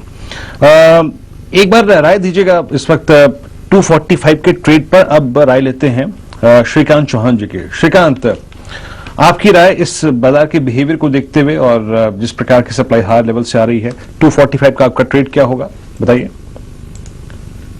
देखिए, मुझे लगता है कि मार्केट में थोड़ा और सेलिंग बढ़ सकता है, और अगर ये बनेगा तो जो हाईली सेंसिटिव सेक्टर है जैसे कि मेटल है, वहां पे हमें और एक अच्छी गिरावट देखने मिल सकती है। और इसी वजह से मुझे लगता है कि हम हिंडाल्को को शॉर्ट करके चल सकते हैं। करंटली 184 हाफ के करीब ट्रेड कर रहा है। 188 हाफ का हमें स्टॉप लॉस रखना है और टारगेट्स रहेंगे इसके 175 रुपए के, क्योंकि सबसे बड़ा अगर ओपन इंटरेस्ट अगर खड़ा है तो वो 175 से 170 के रेंज में ही है। तो 175 के टारगेट के लिए हिंडाल्को को करंट लेवल से शॉर्ट करके चले। चलिए, ये राय आपको हिंडाल्को पर आती हुई दिख रही है और पूरा मेटल स्पेस आपको लाल निशान में फ्यूचर्स में डेवलप होता हुआ दिखेगा। हिंडाल्को में अगर आप ओपन इंटरेस्ट देखें तो सिर्फ 1.25% आपको बढ़ता हुआ दिखेगा। बाकी स्टॉक्स पर भी एक बार प्राइस एक्शन देख लें हैं। जिंदल स्टील आपको 4% नीचे ट्रेड करता हुआ दिख रहा है, 197 रुपए के आसपास। यहां पर फ्यूचर्स में आपने लगभग 2% का कट ओपन इंटरेस्ट में आता हुआ दिखा है। साथ ही साथ स्टील अथॉरिटी पर 4% का कट है। यह स्टॉक आपको 40 कम 1.39 पर ट्रेड करता हुआ दिख रहा है। टाटा स्टील भी 2.5% नीचे है और साथ ही साथ आपको नेशनल एल्यूमिनियम पर भी 3% का कट आता हुआ दिख रहा है। तो यही है कि इस मंदी को जो सेक्टर में खिलती हुई दिख रही है उसको श्रीकांत चौहान साहब एक लाल निशान की तरफ खेल रहे हैं हिंडाल्को में। चलिए, ये राय तो आपको मिल रही है इन स्टॉक्स पर, लेकिन फिलहाल मेरे सामने जो है आशीष जी जुड़े हुए हैं स्टूडियोज में और हमारे साथ यतिन जी भी जुड़े हुए हैं। तो पहले तो ये देख लेते हैं कि कौन कौन से ऐसे इवेंट्स हैं जहां पर कल हमारा रुझान रहेगा। वेडनेसडे है, बताइए आशीष जी, कहां आप ध्यान दे रहे हैं? बड़ा इंटरेस्टिंग दिन होगा। सबसे इंपॉर्टेंट तो आज शाम को ध्यान रखें 6 बजे CCS cabinet committee on security, उसके बाद कैबिनेट और सीसीईए की मीट है और एलएसी के टेंशन को देखते हुए लक्ष्मण पिकअप कर रहे हैं कि इंपॉर्टेंट मीट हो सकती है, तो उसके आउटकम पे हमें नजर रखनी है। और साथ साथ कल कमेटी ऑफ सेक्रेटरीज की मीटिंग होनी है, जो आप लोगों ने सुबह 10 बजे चर्चा भी करी थी लक्ष्मण के साथ कि वो एसेट मोनेटाइजेशन पे ये कैबिनेट कमेटी ऑन ये कमेटी ऑफ सेक्रेटरीज की जो मीटिंग होनी है। तो ये तमाम स्टॉक्स रडार पे रहेंगे जैसे कि MTNL, BSNL, power grid, IOC वगैरह। प्राइमरी मार्केट्स का एक्शन और तूल पकड़ता हुआ नजर आएगा। तो इस समय हैप्पीएस्ट माइंड टेक्नोलॉजीज का आईपीओ तो खुला हुआ है, जो कल बंद होने जा रहा है 165 से 166 का प्राइस बैंड। साथ साथ कल से रूट मोबाइल का आईपीओ भी सब्सक्रिप्शन के लिए खुल रहा है, 345 से 350 रुपए उसका प्राइस बैंड तय हुआ है। हेक्सावेयर के लिए इंटरेस्टिंग दिन, कल डीलिस्टिंग की बिडिंग की शुरुआत होनी है। तो प्रमोटर्स ने, आपको याद है, 264 रुपए 265 के लीजिए प्रिसाइसली वो अमाउंट तय करा है डीलिस्टिंग के लिए, जो ऑफर करा है इन्होंने। कल से वो बिड्स डाले जाएंगे और सितंबर 15 तक वो प्रक्रिया चलेगी। तो देखते हैं क्या डिस्कवर्ड प्राइस आता है। रिजल्ट्स के लिहाज से CSC ventures, Indiabulls ventures, lovable lingerie, Eveready industries और इमामी रियल्टी, इन तमाम कंपनीज के नंबर्स आने हैं। और वीरू, कल से दिल्ली में बार्स और पब्स खुलने जा रहे हैं। होटल्स, रेस्टोरेंट्स और क्लब्स में लिकर सर्व करना परमिट करी जाएगी।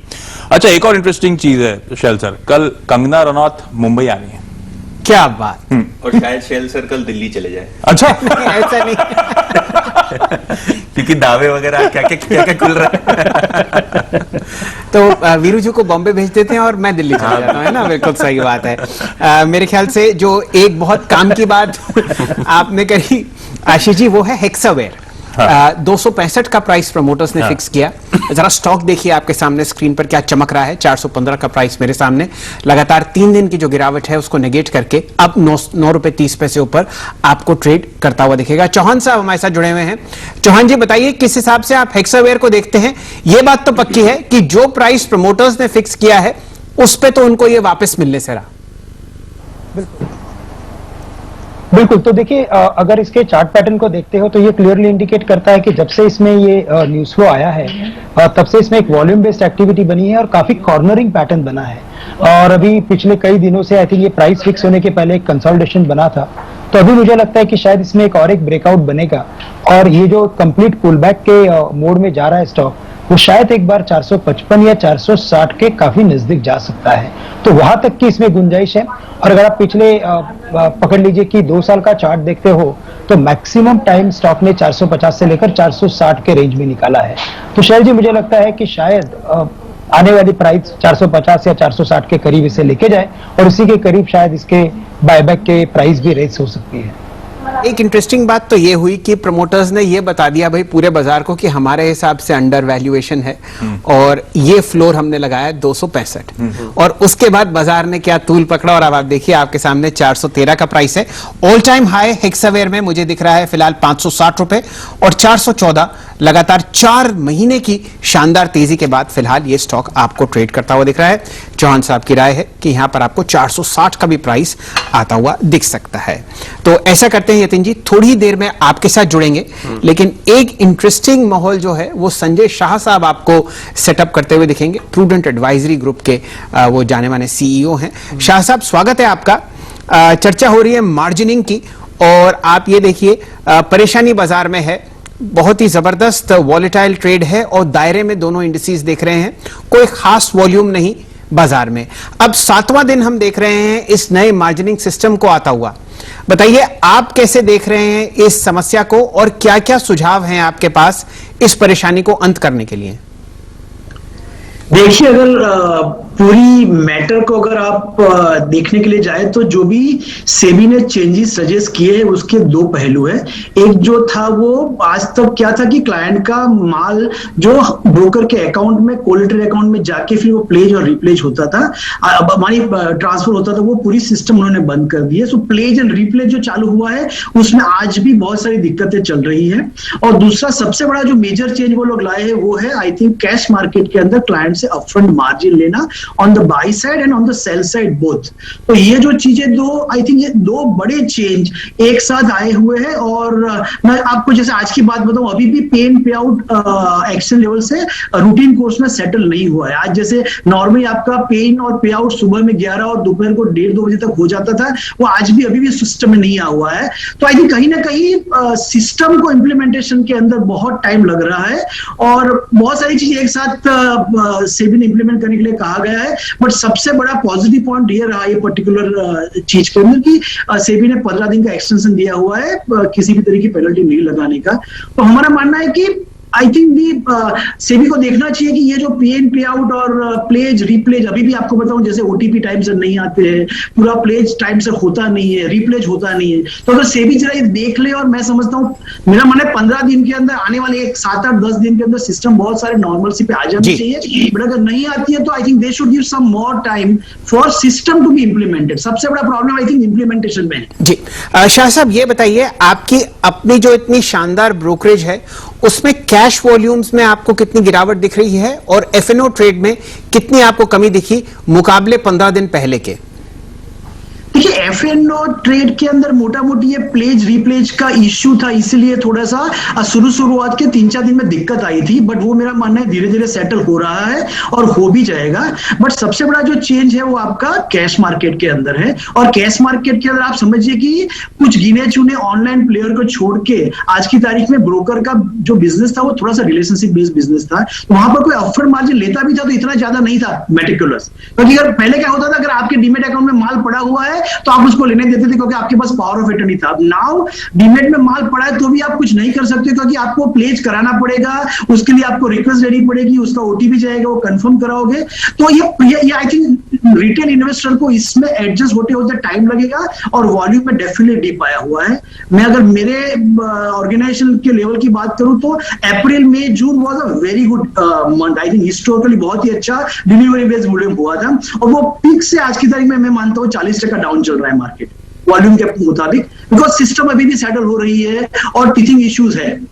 तो 40% लोअर वॉल्यूम पे हम काम कर रहे हैं अभी। चलिए शाह साहब, मैं उम्मीद करता हूं कि अगले आने वाले हफ्ते में आपकी कैश वॉल्यूम्स भी आपको बढ़ती हुई दिखेंगी, और एफएनओ पे तो आप कह रहे हैं कि कुछ कम असर पड़ा है, ये आप बहुत ही खुशकिस्मत हैं। पूरे देश के ब्रोकर्स से सीएनबीसी आवाज चर्चा कर रहा है मार्जिनिंग इश्यूज पर, और कई जगह तो 50 से 40% कट आप आते हुए देख रहे हैं एफएनओ वॉल्यूम्स पर। शाह साहब, हमारे साथ जुड़ने के लिए आपका बहुत बहुत शुक्रिया, और अगले हफ्ते फिर आपसे मुलाकात होगी। एक बार और चर्चा करेंगे ग्राउंड लेवल पर किस तरीके की तब्दीलियां या सुधार आपको आते हुए दिख रहे हैं मार्जिनिंग सिस्टम पर। स्टूडियो में हमारे साथ यतिन जी जुड़े हुए हैं। यतिन जी, स्वागत है आपका। चर्चा हो रही थी कैश काउंटर्स की, और पूरा बाजार जानता है कि जो वॉल्यूम आप एक्चुअल ट्रेड में आते हुए नहीं दिख रहे, वो आपको डब्बा ट्रेडिंग में जाते हुआ दिख रहा है। तो ये एक बहुत ही परेशानी वाला डेवलपमेंट है, जो भी हमारे दर्शक, निवेशक और खासकर ट्रेडर्स हमें देख रहे हैं। डब्बा ट्रेडिंग की तरफ बिल्कुल रुझान ना डालें, वहां पर बहुत कठिनाई और बहुत समस्याएं हैं, लेकिन जिस हिसाब से आप वॉल्यूम कटता हुआ देख रहे हैं बाजार में, वहां पर आपको वॉल्यूम जरूर बढ़ता हुआ दिखेगा। बिल्कुल, और शैलेंद्र जी, ये एक बहुत ही गहन विषय है, क्योंकि हमने ये रेगुलेटर यानी कि सेबी के ओर से भी टिप्पणी देखी है कि किस प्रकार से डब्बा ट्रेडिंग एक अनफ्रूटफुल इवेंट होता है। बायर सेलर के लिए तो दिक्कत होती है सेटलमेंट की, लेकिन सरकार के भी रेवेन्यूज जो है वहां असर हमको देखने को मिलता है। लेकिन जब कंप्लायंस की बात आती है, तो जब आप कंप्लायंस नहीं कर पाते हो या कहीं ना कहीं वहां कोई कमी आती है या कोई टाइप का ज्यादा कंप्लायंस हो जाता है, तो कभी कभी क्लाइंट का जो है मन ललचा जाता है कि क्यों ना डब्बा ट्रेडिंग में थोड़ी बहुत पोजीशंस ली जाएं, क्यों ना कंप्लायंस को बचाने के लिए हम वहां मूव कर जाएं। बट ये अनऑर्गेनाइज्ड तरीका है शेयर्स में ट्रेडिंग करने का, बाय सेल करने का। तो जैसे कि आप बता रहे थे, ये सब चीजों से दूर ही रहना चाहिए। भले ही आपको थोड़ा कंप्लायंस पे दिक्कत हो, थोड़े ज्यादा पेपर्स या डॉक्यूमेंटेशन करने पड़े, लेकिन उस तरफ जाना एक खतरे से कम नहीं, और बहुत ही एक अलार्मिंग सिचुएशन है जो थोड़े दिन में सेटल तो हो जाएगी। लेकिन ये जो डब्बे का अट्रैक्टिवनेस है, उसमें मत फंस जाइए, उससे दूर ही रहे। बिल्कुल यतिन जी, और खासकर बहुत ही प्रॉब्लम होती है उन ट्रेड्स को भी सेटल करने में, क्योंकि ज्यादातर उस जो धंधे का काम है वो आपकी नेगेटिविटी, मतलब अगर आपका नुकसान होगा तो डब्बा ट्रेडर का फायदा होगा, और ये सीएनबीसी आवाज बिल्कुल नहीं चाहता। तो उस तरफ बिल्कुल रुझान ना करें, 1 या 2 हफ्ते दें, ये पूरा सेटल हो जाएगा मार्जिनिंग सिस्टम, और सब जो परेशानियां थी वो आपको दूर होती हुई दिख जाएंगी। 3 बजने में सिर्फ 3 मिनट है। भसीन जी हमारे साथ थोड़ी देर में जुड़ेंगे अपने भरोसेमंद शेयर्स के लिए, लेकिन यतिन जी स्टूडियो में विराजमान है, तो बिल्कुल सही मौका है ब्रोकरेज रडार में चर्चा करने का। कौन से ऐसे 2 या 3 स्टॉक्स यतिन जी आप बताइए, आपकी ब्रोकर मंडली अपने एचएनआई क्लाइंट्स को? तो शैलेंद्र जी, भारती एयरटेल जो कि काफी सारे एचएनआई डेस्क का फेवरेट शेयर बना हुआ है आजकल, वहां एक बहुत बड़ा डीप कट आज के सत्र में हमको देखने को मिला है। इनफैक्ट एमएससीआई के दिन जो लो बनाया था शेयर ने, क्योंकि 4000 करोड़ की सेलिंग ऑब्जॉर्व होनी थी, उस दिन का लो तोड़ के वहां से 10-15 रुपए नीचे ट्रेड कर रहा है, और शेयर अपने 200 दिन के मूविंग एवरेज से भी नीचे ट्रेड कर रहा है, जो कि 508 रुपए का 200 डीएमए था, उससे भी 10 रुपए नीचे आ गया है। हमको ये बताया जा रहा है कि एक बहुत बड़ी एफआईआई यहां सेलर है, शायद आज या कल में वो सेलिंग शायद खत्म भी हो जाए, लेकिन यहां जो बाय ऑन डिप्स की स्ट्रैटेजी है, थोड़ा पोजिशनल बेसिस पे इसको होल्ड करके रखें, क्योंकि हमने एमएससीआई की जो दिन की लो देखी थी लगभग 508 रुपए, वहां से शेयर ने लगभग 550 555 के आसपास के लेवल्स लगाए थे, और वहां से 10% शेयर आपको सस्ता मिल रहा है। तो डीलिंग ग्रुप का कहना है, अगर आप लंबी अवधि के लिए या पोजिशनल बेसिस पे इसको खरीदना चाहें, तो जरूर इसको छोटे छोटे टुकड़ों में खरीदें। 200 दिन का जो मूविंग एवरेज है वो सपोर्ट तो था ही, लेकिन आज वो टूटा है, झटका जरूर है, लेकिन बाय ऑन डिप्स की रणनीति यहां अपनानी चाहिए। इसके अलावा कोफॉर्ज, ये पुरानी एनआईटी टेक्नोलॉजीज जो वायदे बाजार में अवेलेबल है ट्रेडिंग के लिए, यहां डीलर्स जो है बीटीएसटी की राय दे रहे हैं, और आज हमने देखा है in general large cap IT को मिड कैप आईटी फॉलो कर रहा है। तो ये मिड कैप आईटी कंपनीज में काफी सारा इंटरेस्ट है। इनफैक्ट अगर आप ओपन इंटरेस्ट सितंबर का देखें कोफॉर्ज का, तो लगभग 10% ज्यादा है, और घरेलू निवेशक जो है यहाँ अग्रेसिव बायर्स है, तो कोफॉर्ज में खरीदारी करके चलें। तो भारती एयरटेल और कोफॉर्ज, ये दोनों आज के सत्र में बाइंग रिकमेंडेशन है। चलिए, ये राय आपको आती हुई दिख रही है इन 2 स्टॉक्स पर। यतिन जी, ऐसा करते हैं, हमारे साथ बोस साहब जुड़े हुए हैं। थोड़ी देर पहले पालविया साहब ने आपको भारती एयरटेल पर राय दी थी।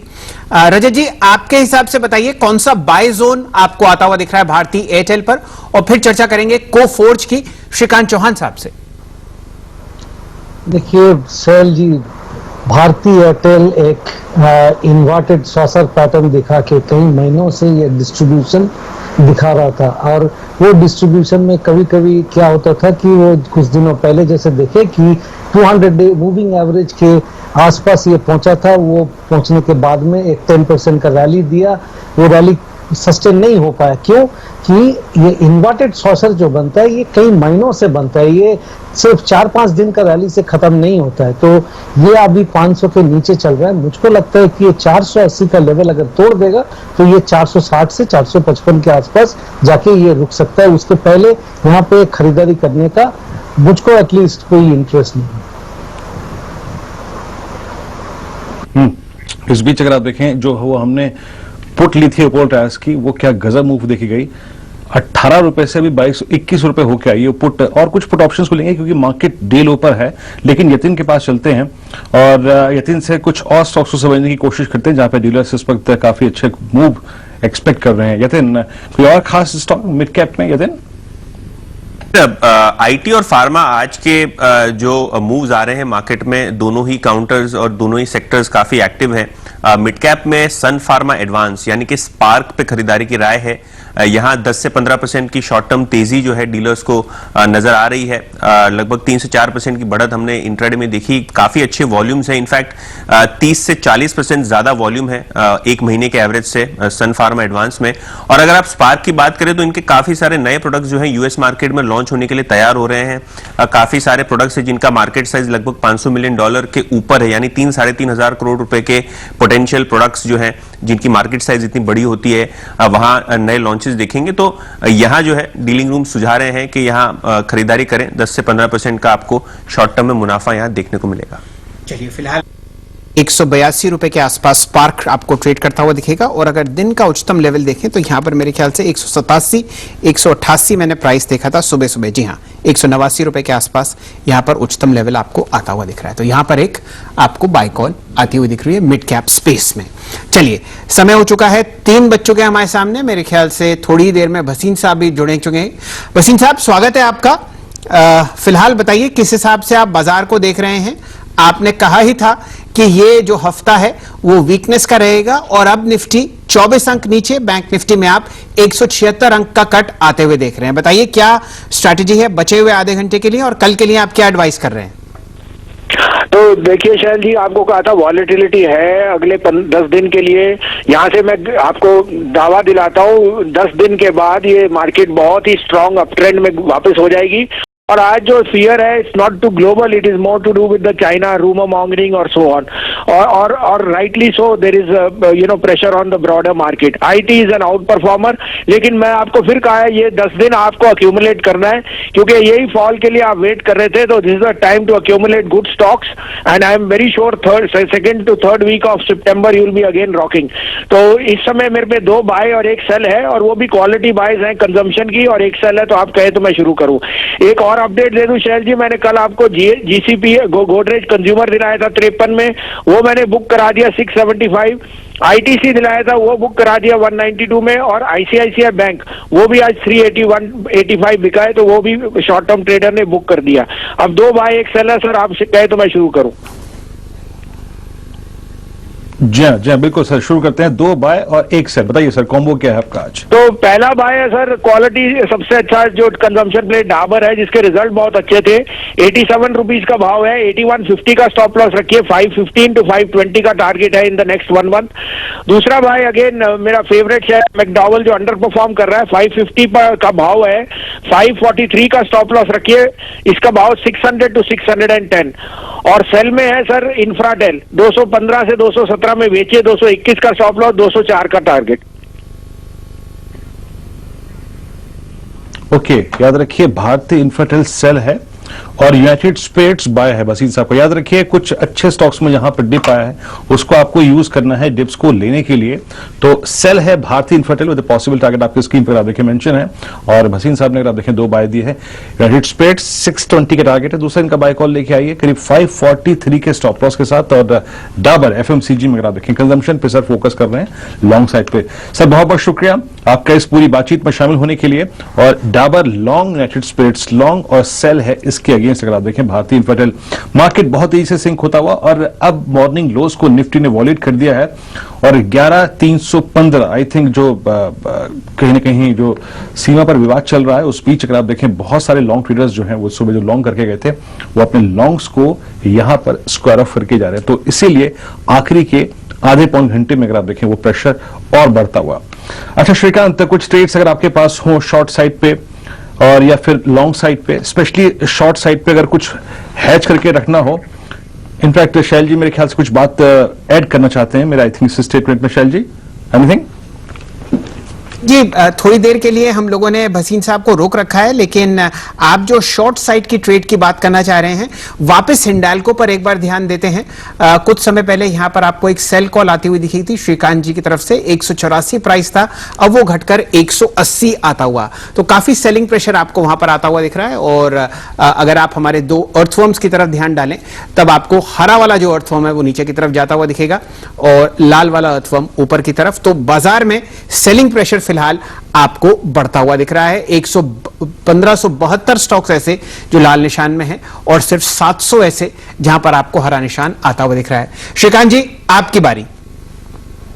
तो देखिए शैल जी, अगर मुझे कोई और अगर शॉर्ट बेट लेनी है तो एक ONGC में मुझे लगता है कि वीकनेस बन सकता है, बिकॉज पिछले 15 या 20 दिनों से ये स्टॉक ने 75 के लेवल को काफी अच्छी तरीके से मेंटेन किया था और काफी बड़ा पुट राइटिंग हमें देखने मिला था, कुछ तकरीबन 48 या 50 लाख के करीब का, तो उसे कंफर्टेबली उस जोन को स्टॉक ने ब्रेक कर दिया है। तो मुझे लगता है कि शायद ये स्टॉक अभी धीरे धीरे 71 या 70 के लेवल्स को छू सकता है, तो करंट लेवल से ONGC को शॉर्ट करके चले 74, 50, 75 के करीब ट्रेड कर रहा है। हम स्टॉप लॉस रख सकते हैं 76 हाफ का और 71 का टारगेट पकड़ सकते हैं। साथ ही साथ मुझे लगता है कि जो वीकनेस बना है वो LIC हाउसिंग में भी बना है और यहाँ पे भी एक बार रिवर्सल फॉर्मेशन बना है, तो यहाँ पे भी हम शॉर्ट करके चल सकते हैं। स्टॉप लॉस जो हमें रखना है वो काफी नजदीक का है क्योंकि अभी 293 के करीब ट्रेड कर रहा है ये स्टॉक। 298 के स्टॉप लॉस के साथ शॉर्ट करें और 285 और 283 ये दो टारगेट के लिए हम इसे शॉर्ट करके चल सकते हैं। चलिए, तो आपकी स्क्रीन पर आप देखें बहुत सारे दिग्गज स्टॉक्स जो हैं वो डी लो की ट्रैजेक्टरी की तरफ आते हुए सुबह जहां स्ट्रेंथ थी वो भी सिंक हो रहे हैं। भसीन साहब मेरे ख्याल से अब हैं हमारे साथ, अभी भी हैं और रोज बरोज हम उनकी कॉल्स लेते हैं और मैं उनके 3 ट्रेड से फिर फोकस करूंगा। जो डाबर उन्होंने दिया है वेरी स्ट्रांग है, लेकिन यूनाइटेड स्पिरिट्स में थोड़ा सा पेन है, तो एग्जैक्टली उनका लॉजिक क्या है इसके पीछे वो समझने की कोशिश करेंगे, लेकिन कुछ शॉर्ट ट्रेड्स के बारे में बात करते हैं। एक बार राजेश, मैं पुट्स पे जितनी फोकस कर रहा हूं सब में अगर आप देखें स्विंग अच्छा मिल रहा है, प्लीज एक बार जरा श्रीराम ट्रांसपोर्ट फाइनेंस को दिखेगा SRT एग्जैक्टली डे लो पर और साथ ही साथ यहां पे एक सिवियर ब्रेकडाउन है श्रीराम ट्रांसपोर्ट फाइनेंस में 663 डे लो की ट्रैजेक्टरी। यहां पे 660 की पुट पे काम करें क्या? आई मीन मैं अभी इसको मार्क करके बैठा ही था, करीब 38-55 पे ट्रेड कर रही है। अगर ये रेंज ब्रीच होती है तो 637 640 पॉसिबल है क्या नीचे? राजेश प्लीज अपना एक टेक शेयर कीजिएगा। यहाँ पर लॉन्ग अनवाइंडिंग हो रही है यहाँ पे स्क्रीन पर। जी हाँ बिल्कुल, और श्रीराम ट्रांसपोर्ट का अगर हम सेटअप भी देखें तो इसका वीकली सेटअप भी देखें तो पिछले वीक ही इसने एक रिवर्सल बार बना चुका है ऑलरेडी वीकली सेटअप के हिसाब से, और आज उसके नीचे ये ट्रेड कर रहा है और ब्रेकडाउन होते हुए दिख रहा है बिल्कुल चार्ट पे। तो वीकली और डेली सेटअप के हिसाब से स्टॉक का स्ट्रक्चर वीक है और जिस जगह पे अभी ये ट्रेड कर रहा है मुझे लगता है कि अगर ये 660 का लेवल आज ब्रीच करते हुए क्लोज करता है तो फिर इसमें यहाँ से 645 640 तक की जगह नीचे खुलती हुई दिखती है। तो ये पुट अगर हम बाय करते हैं 660 का जो करीब अभी चल रहा है 3850 39 के आसपास ट्रेड कर रहा है, इसको बाय किया जा सकता है क्योंकि ये स्टॉक नेचर में थोड़ा वॉलेटाइल है, तो पुट के थ्रू ही इसको ट्रेड करना चाहिए। इस पुट का स्टॉप लॉस रख ले 32 रुपए के आसपास और इसमें टारगेट जो प्ले करना है वो 48 से 50 रुपीज तक के टारगेट के लिए ये पुट में ट्रेड करें, इंस्टेड ऑफ फ्यूचर शॉर्ट करने की जगह पुट से ही इसको ट्रेड करना चाहिए। चलिए, यहां पर एक शॉर्ट कॉल आपको श्रीराम ट्रांसपोर्ट फाइनेंस पर आती हुई दिख रही है। वैसे तो बाजार आपको लाल निशान में आता हुआ दिखेगा और ये लाल निशान गहराता हुआ दिख रहा है, लेकिन एक रिवर्सल ट्रेड मेरे सामने है। पालविया साहब से चर्चा करते हैं। राजेश जी, ये प्रश्न आपके लिए है। ICICI प्रू की तरफ जरा ध्यान दीजिए। यहां पर आप एक बहुत जबरदस्त मूवमेंट आता हुआ देख रहे हैं। फ्यूचर में देख लीजिए चाहे कैश में देख लीजिए, लगभग 3-3.5% ये स्टॉक ऊपर है। ओपन इंटरेस्ट भी बहुत शानदार है और आप यहां पर एक मूवमेंट देख रहे हैं हरे की तरफ। बताइए चार्ट्स पर आपको ICICI प्रू कैसा लगता है, और फिर जरा महेश्वरी साहब से जुड़ते हैं, वो आपको राय देंगे ICICI प्रू पर फंडामेंटली। बिल्कुल शैल जी, जैसा हमने शो के शुरुआत में भी चर्चा की थी, आपने एसबीआई लाइफ पे प्रश्न किया था, और तो ये इंश्योरेंस सेक्टर में एसबीआई लाइफ, आईसीआईसीआई प्रू, ये स्टॉक्स में करेक्शन के बाद नीचे एक बेस बन चुके हैं। और आज आईसीआईसीआई प्रू में तो जिस तरीके की buying, consistent buying through out the session देखने को मिली, हमें लगता है कहीं ना कहीं कि नियर टर्म चार्ट पे एक बेस इसका कंफर्म हो चुका है और स्टॉक में और एक अपमूव यहाँ से बनते हुए दिखना चाहिए। मुझे लगता है आईसीआईसीआई प्रू में जो टारगेट इमीडिएट आते हुए दिखना चाहिए वो 460 तक के टारगेट आते हुए दिखना चाहिए। तो जिनकी भी लोअर साइड की पोजीशन है या फ्रेश यहाँ पे ट्रेड इनिशिएट कर रहे हैं, उसके लिए यहाँ से स्टॉप लॉस जो होगा वो 437 के आसपास स्टॉप लॉस रख ले, ऊपर के टारगेट होंगे 460 के। तो मुझे लग रहा है एसबीआई लाइफ और एज वेल एज आईसीआईसीआई पूरे दोनों ही स्टॉक बाइंग दिखा रहे हैं, और मुझे लगता है दोनों ही स्टॉक्स में मोमेंटम आगे आने वाले सेशन में भी कंटिन्यू रहना चाहिए। इस शो की शुरुआत हमने एसबीआई लाइफ से करी थी, वहां पर आप लगभग 845 का प्राइस देख रहे हैं, आधा प्रतिशत ऊपर। डायरेक्टर साहब, जरा दोनों आईसीआईसीआई प्रू और एसबीआई लाइफ को एक ही स्क्रीन पर लाइए और फिलहाल देखते हैं किस हिसाब का मूवमेंट आपको आता हुआ दिख रहा है दोनों पर। बाजार में आपको गहराता हुआ लाल निशान, एसबीआई लाइफ हल्का सा मुनाफा वसूली आपको आती हुई दिखेगी, लेकिन फिर भी दिन के उच्चतम लेवल के आसपास ही ट्रेड कर रहा है। और प्रू आईसीआईसीआई पर भी आपने एक अच्छा लॉन्ग कॉल आता हुआ देखा। हमारे साथ महेश्वरी साहब जुड़े हुए हैं। महेश्वरी साहब, आपकी कुछ व्यक्तिगत राय पोजिशनली इन दो स्टॉक्स पर किस हिसाब से आप देखते हैं और क्या राय देंगे? क्या ये पोर्टफोलियो पिक्स हैं, क्या करना चाहिए, एसआईपी करें या फिलहाल इनसे परे रहें? नहीं, इनफैक्ट इंश्योरेंस कंपनीज में तो आप कभी भी भारतीय मार्केट की जो सिचुएशन है वो देखें तो कभी गलत आप जा ही नहीं सकते। मतलब जो उनका परफॉर्मेंस है वो आपको क्वार्टर ओवर क्वार्टर उसमें इंप्रूवमेंट ही आता दिखेगा अगले कई सालों तक, क्योंकि काफी अंडर इंश्योर्ड मार्केट है, अनइंश्योर्ड नहीं, काफी अंडर इंश्योर्ड मार्केट है। और जैसे ये कोविड के बाद एक रश दोबारा से शुरू हुआ है इंश्योरेंस पॉलिसी लेने का, तो एसबीआई लाइफ चूंकि उनकी बहुत बड़ी रीच है, चूंकि एसबीआई की पैट्रोनेज के कारण से और आईसीआईसीआई प्रू का आईसीआईसीआई के कारण से, तो दोनों को इसका बेनिफिट मिल रहा है। इनफैक्ट लास्ट क्वार्टर के जो नतीजे थे वो भी काफी अच्छे थे, मार्च टू जून क्वार्टर में भी काफी इंप्रूवमेंट आया। तो और इसके अलावा एक और नोटिसेबल बात, पिछले एक साल के अंदर दोनों स्टॉक्स में एसबीआई और प्रू आईसीआईसीआई लाइफ इंश्योरेंस में हर क्वार्टर में एफआईज अपनी हिस्सेदारी बढ़ाते जा रहे हैं। तो आप यदि प्रू आईसीआईसीआई को देखें तो हार्डली इसका फ्लोटिंग स्टॉक 2-3% के आसपास है, क्योंकि 74% आईसीआईसीआई ओन करता है और बाकी 25% में एफआईज और डोमेस्टिक इंस्टीट्यूशंस हैं। तो मुझे लगता है कि यहाँ पर अभी भी और अपसाइड का स्कोप है, क्योंकि जैसा मैंने पहले ही कहा था कि जो फंडामेंटली स्ट्रॉन्ग स्टॉक्स हैं वहां पर इंस्टीट्यूशनल बाइंग अभी भी चल रही है। राय आपको मिल रही है एसबीआई लाइफ और आईसीआईसीआई प्रू। बहुत ही शानदार तरीके से हमारे डायरेक्टर साहब ने आपको 6 महीने का परफॉर्मेंस इन दोनों स्टॉक्स का एक ही चार्ट पर आते हुए दिखाया है। तो ये आपके सामने एक पोर्टफोलियो पिक की तरह आपको आशीष महेश्वरी साहब सजेस्ट कर रहे हैं कि आप आईसीआईसीआई प्रू और एसबीआई लाइफ में ये पोजीशनिंग ले सकते हैं। क्वालिटी की अगर इतनी चर्चा ना हो तो एक आपको बहुत अच्छा मूवमेंट 5 दिन की गिरावट के बाद इंडिया बुल्स हाउसिंग फाइनेंस में आता हुआ दिख रहा है, 204 रुपए 25 पैसे के आसपास। पालविया साहब से राय लेते हैं। पालविया साहब, कुछ पोजिशनली आप कॉल देना चाहेंगे आई बुल्स हाउसिंग फाइनेंस पे? ये फिलहाल टॉप गेनर है एनबीएफसी स्पेस में, एफएनओ में। जी हाँ शैल जी, स्टॉक गेनर जरूर है, लेकिन अगर इसका नेचर देखें तो स्टॉक का बिहेवियर थोड़ा सा वोलेटाइल ही रहता है। और स्टॉक में देखें तो वैसे भी ये ओवरऑल ट्रेंड इसका अभी भी बियरिश टेरिटरी में, तो थोड़ा सा एक रेंज बाउंड जरूर इसमें मूवमेंट आएगा। जिस तरीके से स्टॉक ने 195, 198 के आसपास एक और उसके वहां से बाउंस दिया है, तो हो सकता है थोड़ा यहाँ से और पुल बैक एक्सटेंड हो, बट मुझे लगता है कि इसको अवॉइड ही करना चाहिए। ये पुल बैक में हो सकता है 210-12 तक के भी लेवल आए, बट मेरे हिसाब से अवॉइड करें इस ट्रेड को, क्योंकि ये स्टॉक का नेचर थोड़ा सा वोलेटाइल रहता है और इसमें जब तक कि क्लियरली ये 230-35 के ऊपर जब तक सस्टेन नहीं होता है तो इसमें कोई एक सिग्निफिकेंट ट्रेडिंग का कोई अपॉर्चुनिटी नहीं मिलता है, तो मेरे हिसाब से अवॉइड करें। ना ट्रेड करना भी एक बहुत बड़ी स्ट्रैटेजी है और पालविया साहब ने आपको बहुत शानदार तरीके से इंडिया बुल्स हाउसिंग फाइनेंस पर समझाया है। चलिए, फिलहाल 3:14 हो चुके हैं, बाजार के बंद होने में सिर्फ 15 मिनट बचे हैं। बिल्कुल सही मौका, बीटीएसटी और एसटीबीटी ट्रेड्स कलेक्ट करते हैं। ध्यान रखिए, अपने ब्रोकर से पहले चर्चा करें, क्या आप ये ट्रेड्स ले सकते हैं, क्या आपको मार्जिन देना पड़ेगा या आपको ये ट्रेड्स रिलीज करने पड़ेंगे, इस पर पहले अपने ब्रोकर से चर्चा करें और उसके बाद इन ट्रेड्स पर आप अपना बाय या सेल का रुझान रखें। शुरू करेंगे श्रीकांत चौहान साहब से।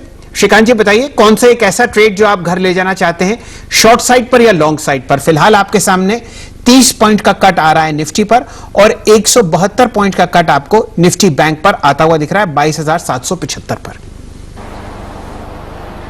बिल्कुल, तो देखिए अगर मार्केट वैसे काफी गिर चुका है और मार्केट की जो रेंज है वो 11,500 11,300 की है। 11,300 के लेवल्स को अगर मार्केट तोड़ देता है तो हम और कुछ शॉर्ट ट्रेड्स एग्जीक्यूट करेंगे या तो ऐड करेंगे, लेकिन चूंकि हम लोग लोअर बाउंड्री पे आ चुके हैं और मार्केट आजकल काफी वोलेटाइल बन चुका है, तो मुझे लगता है कि हम मारुति एक ऐसा स्टॉक है जिसे हम लॉन्ग लेके चल सकते हैं। उसका रीजन ये है शेयर जी, क्योंकि ये स्टॉप लॉस के काफी नजदीक है। हम 7,150 के स्टॉप लॉस के साथ इसे लॉन्ग लेके चल सकते हैं।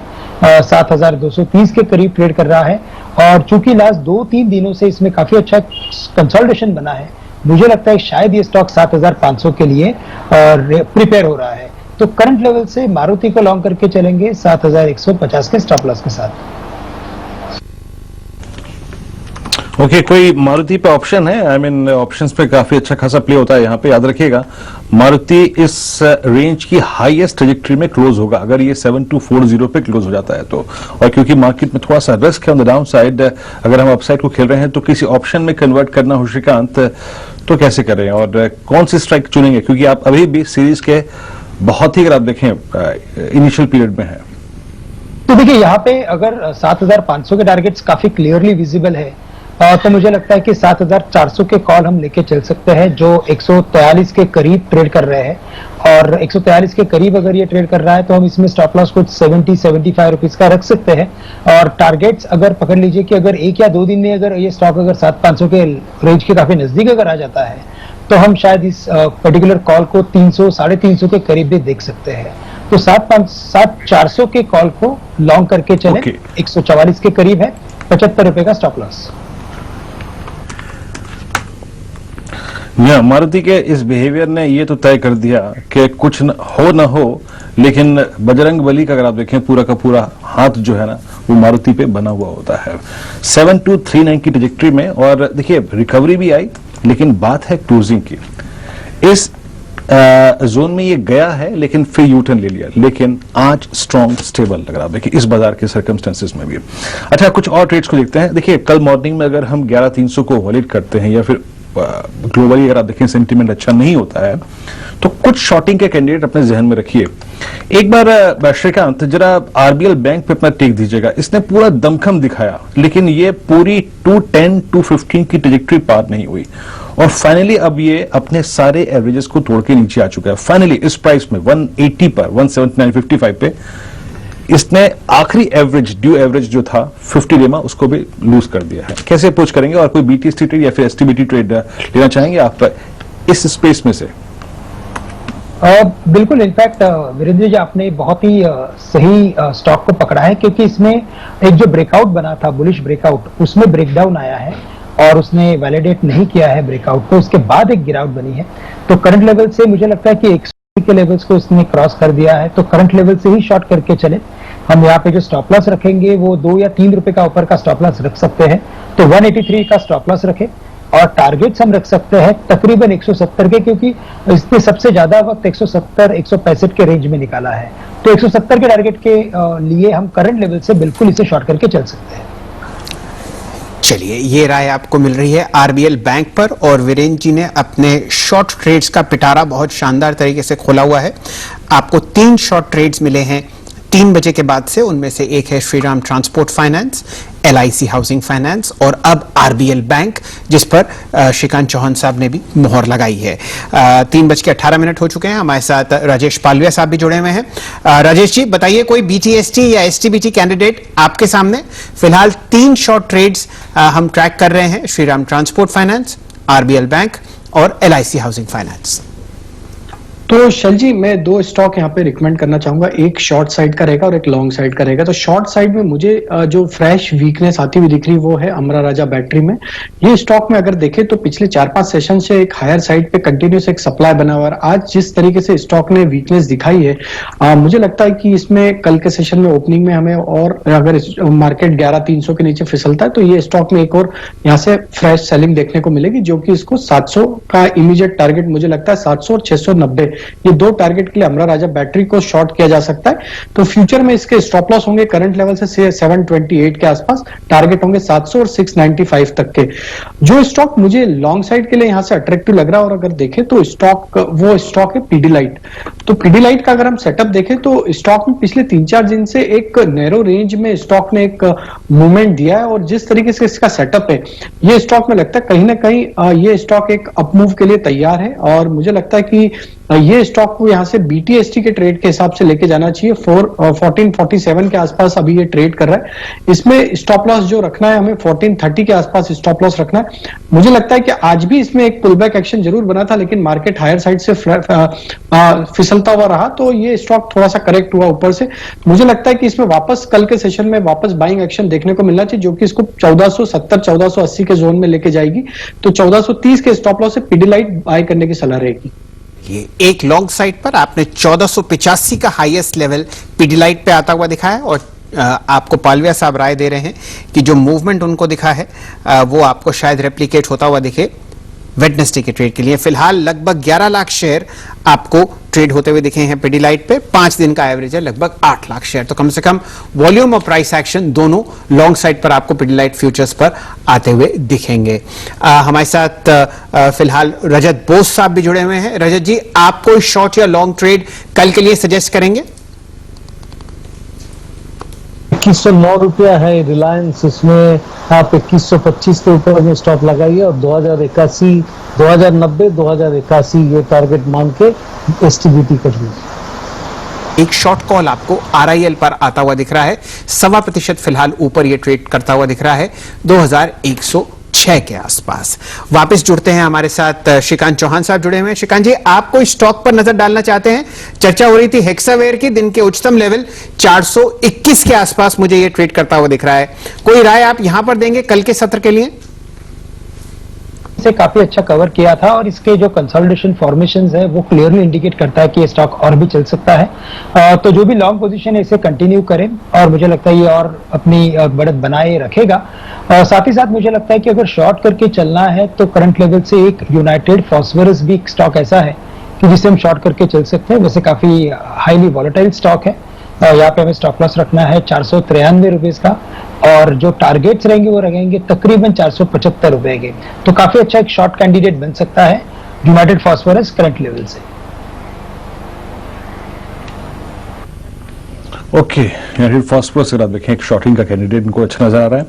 मार्केट डे लो की ट्रैजेक्टरी में है 11308 और देखिए जो शॉर्ट रेट्स आपको मिले हों और अभी तक इस कार्यक्रम में, क्योंकि मार्केट डे लो की ट्रैजेक्टरी में स्लिप हो चुका है, अगर शॉर्ट रेट्स पे पैसा बन रहा हो तो बुक करके जाना भी, अगर आप देखें जो अभी हमने बात करी, गलत नहीं होगा। सारे ऑप्शन से पैसा बन रहा है। आप एक बार अब देखिए जो पीएसयू बैंक बास्केट है वो अपने जैसे पिछले 2 महीने के बेस को वॉलेट कर रही है। जैसे आपने देखा कैनरा बैंक अब ये डीलो की ट्रैजेक्टरी में है, ये पिछले 2 महीने के बेस को वॉलेट कर रहा है। आरबीएल बैंक के हमने शॉर्ट रेट पे बात की थी, अब वो डे लो की ट्रैजेक्टरी में स्लिप हो चुका है। तो 1.5-2.5 रुपए का अगर आपको मूव मिला है तो आप बुक भी कर सकते हैं। अच्छा, आइडिया ये डे लो की ट्रैजेक्टरी में 11-10। बहुत संक्षेप में रखिएगा इस बात को श्रीकांत। आइडिया अब इस वक्त डे लो की ट्रैजेक्टरी में है 1250, 1280, 1310 इस रेंज में जो सप्लाई आ रही है ना वो ये एब्जॉर्ब कर ही नहीं पा रहा है। बहुत से लोग, आई थिंक रिटेल बहुत से, अगर आप देखें इस स्टॉक में ट्रैप है और वो बार बार ट्रैप होने आता भी है 12-10, 12-20, 10-20, 10-40 की ट्रैजेक्टरी में। कैसे अप्रोच करेंगे आप इसको? और मान लीजिए मेरा 11 का ट्रेड है या 10 का ट्रेड है, अब इसके बिहेवियर को देख के लगता है क्या है आपको? ₹4 का अगर ट्रेड है तो बिल्कुल इसे होल्ड करें क्योंकि इसके जो ब्रॉडर फॉर्मेशन अगर आप देखेंगे वीरेंद्र जी मंथली या क्वार्टरली बेसिस पे, तो वहां पे clearly cup with handle formation बना है। इसने ब्रेकआउट किया था लेकिन वो वापस एक थ्रोबैक मोड में आ चुका है। तो करंट लेवल से मुझे लगता है कि 10.5 के करीब इसमें काफी अच्छी एक सपोर्ट बाइंग बनेगी। वॉल्यूम काफी कॉन्क्रीट है और मुझे लगता है कि ओवरऑल जो टेलीकॉम स्पेस है वो आने वाले दिनों में और भी अच्छा रिटर्न दे सकता है। तो करंट लेवल से मुझे लगता है कि थोड़ा मार्केट डाउन है, स्टॉक ओवरबॉट था वो गिर रहा है और डिक्लाइन में बाय करके चले। आई थिंक वही एक सही रणनीति रहेगी। हाल 3:25 हो चुके हैं और मैं आपको बता देता हूं कौन कौन से हम स्टॉक्स जो हैं ट्रेड कर रहे हैं और ट्रेल कर रहे हैं बीटीएसटी और एसटीबीटी की वजह से। सबसे पहले पालविया साहब के ट्रेड्स की तरफ ध्यान देते हैं। एक सेल है हमारा राजा बैटरीज पर 4 दिन की गिरावट के बाद आपको पालविया साहब राय दे रहे हैं कि यहां पर भी आपको बिकवाली का जहन आता हुआ दिखेगा। मेरे सामने फिलहाल 2.1% नीचे चल रहा है, 718 रुपए 50 पैसे के आसपास। पालविया साहब ने एक बाय ट्रेड भी दिया है पिडीलाइट पर और उनकी राय है कि 1485 के आसपास आपको ये मूवमेंट आता हुआ दिखेगा ऊपर की तरफ। यहां पर ऑलरेडी ये स्टॉक आपको बहुत अच्छे हरे निशान में ट्रेड करता हुआ दिख रहा है, लेकिन दिन के उच्चतम लेवल पर वहां से फिसलता हुआ। चौहान साहब की राय है कि आप मारुति सुजुकी पर एक लॉन्ग ट्रेड ले सकते हैं। आज यहां पर आपने मंगलवार के दिन हरा निशान आता हुआ देखा, तो इस वजह से पिछले अगर आप 8 मंगलवार हमारे साथ जुड़े हुए हैं तो हम ये बहुत अच्छी तरीके से ट्रैक करते हैं कि मारुति सुजुकी का स्टॉक मंगलवार को क्या करता है। साथ ही साथ आरबीएल पर और श्रीराम ट्रांसपोर्ट फाइनेंस पर भी शॉर्ट ट्रेड्स आते हुए दिख रहे हैं आपको श्रीकांत चौहान साहब की तरफ से। वीरेंद्र जी, आप और कौन कौन से स्टॉक्स ट्रैक कर रहे हैं फिलहाल? मैं देखिए शैली, जिस प्रकार से बैंक निफ्टी स्लिप हुआ है और पुट राइटर के एक बड़े कन्विक्शन जोन को 27,800 को 27,900 को इसने ब्रीच किया है, इसकी क्लोजिंग अच्छी नहीं है, तो यकीनन ये जितने शॉर्ट ट्रेड हमने लिए थे याद रखिएगा बैंक्स पे, उनको कैरी करने में कोई हर्ज नहीं है। अब वो आरबीएल डीलो की डायरेक्टरी में है। अच्छा, और कुछ स्टॉक्स को देखिए जहां पे कैंडल बिल्कुल रिवर्स हो गई है। एक हल्का सा टच बेस में लेना चाहूंगा इस पे। राजेश जी प्लीज इस पर टिप्पणी करिएगा। एक बार आप रामको सीमेंट्स देखिए, 720 से लेकर 740 के जोन में जो सप्लाई आ रही थी ये उसको एब्जॉर्ब नहीं कर पा रहा था और फाइनली आज एनगल्फ हो गई है पूरी की पूरी कैंडल। कैसे अप्रोच करेंगे आप इस स्टॉक को? मैं शॉर्टिंग के बारे में नहीं पूछ रहा हूं, लेकिन जिसकी लॉन्ग डिलीवरी पड़ी हुई है वो क्या करे यहां पर? वीरेंद्र जी, जिनकी भी लॉन्ग पोजीशन है उन्हें स्टॉप लॉस स्ट्रिक्टली फॉलो करना चाहिए, जो कि आएगा करीब 680 के जोन में, मतलब यहाँ से करीब 10 रुपए नीचे। वो एक इसके लिए बहुत महत्वपूर्ण लेवल रहेगा ये करेक्शन जो आ रहा है। तो 680 का लेवल अगर वायलेट करता है तो बिल्कुल जिनकी लॉन्ग पोजीशन है उन्हें निकलना चाहिए, क्योंकि फिर वहां से और एक्सटेंड हो सकता है इसमें सप्लाई प्रेशर। तो 680 का स्टॉप लॉस रखे जिनकी लॉन्ग पोजीशन है, क्योंकि अब यहाँ से शॉर्ट करने के लिए जगह कम बचती है। तो 10 रुपए का और करेक्शन मुझे लगता है करंट लेवल से आ सकते हैं।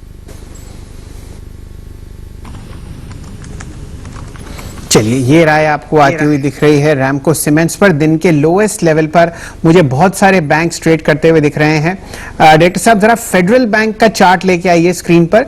51 रुपए 80 पैसे फिलहाल मेरे सामने आपको ट्रेड करता हुआ दिखेगा। दिन का लोएस्ट लेवल इस स्टॉक पर आता हुआ लगभग 2% नीचे। चौहान साहब, जाते जाते कोई राय आपको इस स्टॉक पर आती हुई दिखे?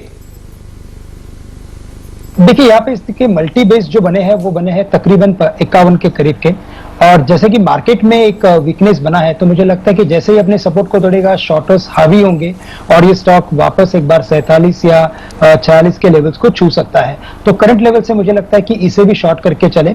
करंट लेवल से कुछ 51, 85, 52 के, और स्टॉप लॉस हमें रखना पड़ेगा यहाँ पे 53.5 रुपए का, और टारगेट्स रहेंगे तकरीबन 47 रुपए के। फिलहाल बाजार बंद होने में सिर्फ 3 मिनट बचे हैं और दिन का लोएस्ट लेवल आपको निफ्टी, बैंक निफ्टी और अन्य बहुत सारे स्टॉक्स पर आता हुआ दिख रहा है। मेरे सामने जो स्टॉक फिलहाल परेशानी में चल रहा है वो है LNT। एक बार उस पर राय ले लेते हैं पालविया साहब आपसे। जाते जाते 915 के आसपास दिन का लोएस्ट लेवल LNT पर, बताइए बहुत ही संक्षिप्त में आप क्या राय देंगे?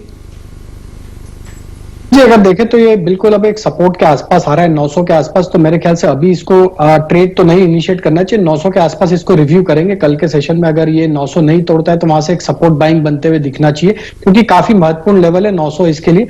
तो मेरे हिसाब से 900 के नीचे ही जाता है तो ही शॉर्ट करें, अभी यहाँ पे शॉर्ट नहीं करें, अवॉइड करें। आपके पास एक शॉर्ट कॉल बाजार के बंद होते होते LNT में भी आता हुआ दिख रहा है। चलिए रैप अप करते हैं आज का दिन। आपके सामने लाल निशान में आपको निफ्टी और मेजर इंडिसेस बंद होते हुए दिखेंगे।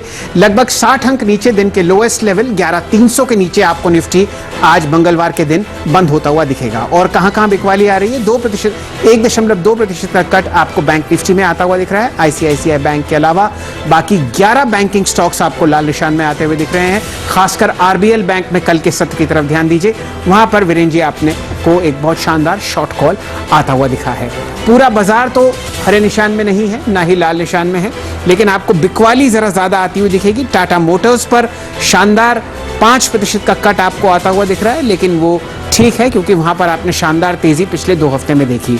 हिंडाल्को पर ध्यान दीजिए, आपको श्रीकांत चौहान साहब ने एक बहुत अच्छा सेल कॉल दिया, 4% नीचे 184 से लगभग 180 के आसपास ये स्टॉक आपको बंद होता हुआ दिखेगा। ऑर्बिक वाली आपको कुछ फ्रंटलाइन फार्मा काउंटर्स में आती हुई दिख रही है, LNT में आती हुई दिख रही है, और पूरा बैंकिंग स्पेस आपको फिलहाल निफ्टी में कम से कम लाल निशान पर आता हुआ दिख रहा है। कौन से स्टॉक्स है जहां पर आपको हरा निशान दिख रहा है? BPCL पर आपको एक लॉन्ग, अच्छे टेक स्टॉक्स हैं वहां पर आपको एक अच्छा हरा निशान आता हुआ दिख रहा है। निफ्टी फिलहाल आपके सामने 60 अंक नीचे बंद होता हुआ फिलहाल 11,294 पर। बैंक निफ्टी में आपको लगभग 1.2% का कट दिख रहा है। सेंसेक्स 0.33% नीचे बंद होता हुआ आपको दिख रहा है। एडवांस डिक्लाइन रेशियोज आपके सामने बेयर्स के आज फेवर में है, लगभग 1610 स्टॉक आपको डिक्लाइन होते हुए दिख रहे हैं और 686 आपके सामने हरे निशान में बंद होते हुए दिख रहे हैं। फार्मा पर खास आपको गिरावट आती हुई दिख रही है। निफ्टी स्मॉल कैप और मिड कैप इंडिसेस पर भी आज आपको लाल निशान आता हुआ दिखेगा। जो बिक वाली आपको मिड कैप और स्मॉल कैप में आती हुई दिख रही है वो फिलहाल उनके इंडिसेस में भी झलकती हुई। फार्मा स्टॉक्स में आपने जबरदस्त तेजी देखी थी कल, लेकिन वहां पर भी आज आपको अच्छी मुनाफा वसूली आती हुई दिखी है। कौन से ऐसे स्टॉक्स जहां पर आपने आज अच्छा हरा निशान देखा? पूरा का पूरा सिटी बैंक ने जो पूरे सेक्टर को अपग्रेड किया है आईटी में, आपको अच्छी तेजी विप्रो, इन्फोसिस और HCL टेक में आती हुई दिख रही है। इन्फोसिस अपने रिकॉर्ड स्तर की तरफ ट्रेड करता हुआ दिख रहा है। पहला लक्ष्य 1050 सिटी बैंक ने इस कंपनी पे लगाया है। TCS का भी अगर आप प्राइस दिखाएं डायरेक्टर साहब, वहां पर भी आपको एक अच्छी खासी तेजी आती हुई दिखेगी। रिकॉर्ड लेवल पर हम TCS को ट्रैक कर रहे थे और वहां पर भी आपने पिछले 2 दिन से बहुत अच्छा मूवमेंट आते हुए देखा। लूजर्स कौन कौन से हैं? अपोलो टायर्स खासकर लगभग 4.6% नीचे बंद हो रहा है, 113.35 के आसपास। इंडियन होटल्स में आपने 3 डिजिट से वापस 2 डिजिट में स्टॉक को आते हुए देखा है। वोडाफोन आइडिया लगातार दूसरे दिन बहुत गहरे हरे निशान, लाल निशान में 8% का कट 11 रुपए 30 पैसे पर आपको वोडाफोन आइडिया पर आता हुआ दिखेगा। भारतीय इंफ्राटेल जो आपने 4 दिन की तेजी देखी थी, आज वहां पर हल्का सा लाल निशान, 8% का कट। टाटा मोटर्स जैसे मैंने आपको बताया बहुत शानदार तेजी में था अपने AGM के बाद, अब वहां पर आपको 4.7% की गिरावट आती हुई दिख रही है। टाटा स्टील मेटल स्पेस में टॉप लूजर और वहां पर आपने 4% का कट आते हुए देखा है। कौन से कमाई के आइडिया आपको मिले? एंड्योरेंस पर आपको रजत बोस साहब ने एक अच्छी लॉन्ग कॉल दी। पोजिशनली उनको ये स्टॉक वापस 1100 की तरफ जाता हुआ दिखता है, 2% ऊपर 1075। एम्बर एंटरप्राइजेस पर तेजी बरकरार है, 2.3% ऊपर 1880 पर आपको बंद होता हुआ दिखेगा।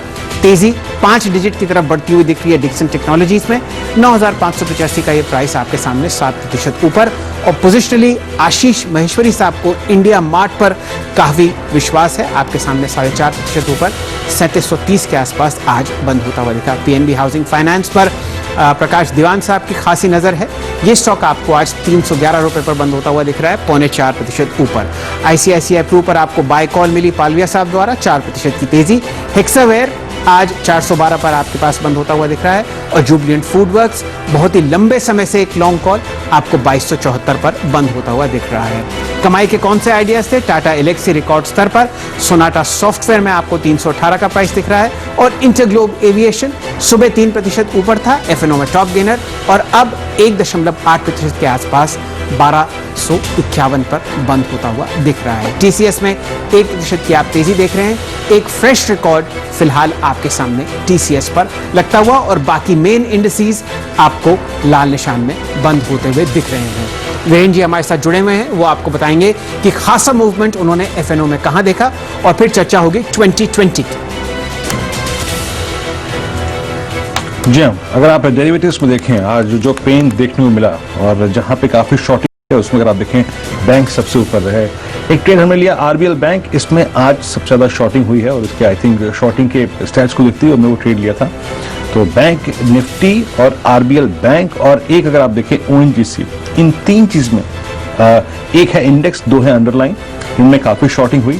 उसके बाद अगर आप देखें बैंकिंग स्पेस में ही IDFC फर्स्ट बैंक, यहाँ पे काफी शॉर्टिंग हुई, डेलो की डिरेक्टरी में स्टॉक क्लोज हुआ और अभी क्लोजिंग के वक्त जिस स्टॉक पर शैली ने चर्चा की थी LNT, जिसपे एक मेजर ब्रेकडाउन है, हालांकि 900 क्रिटिकल लेवल है, लेकिन यहाँ पे कल के लिए काफी शॉर्ट्स याद रखिए। ऑप्शन एक्टिविटी और शॉर्टिंग अगर आप देखें फ्यूचर्स में काफी विजिबल थी।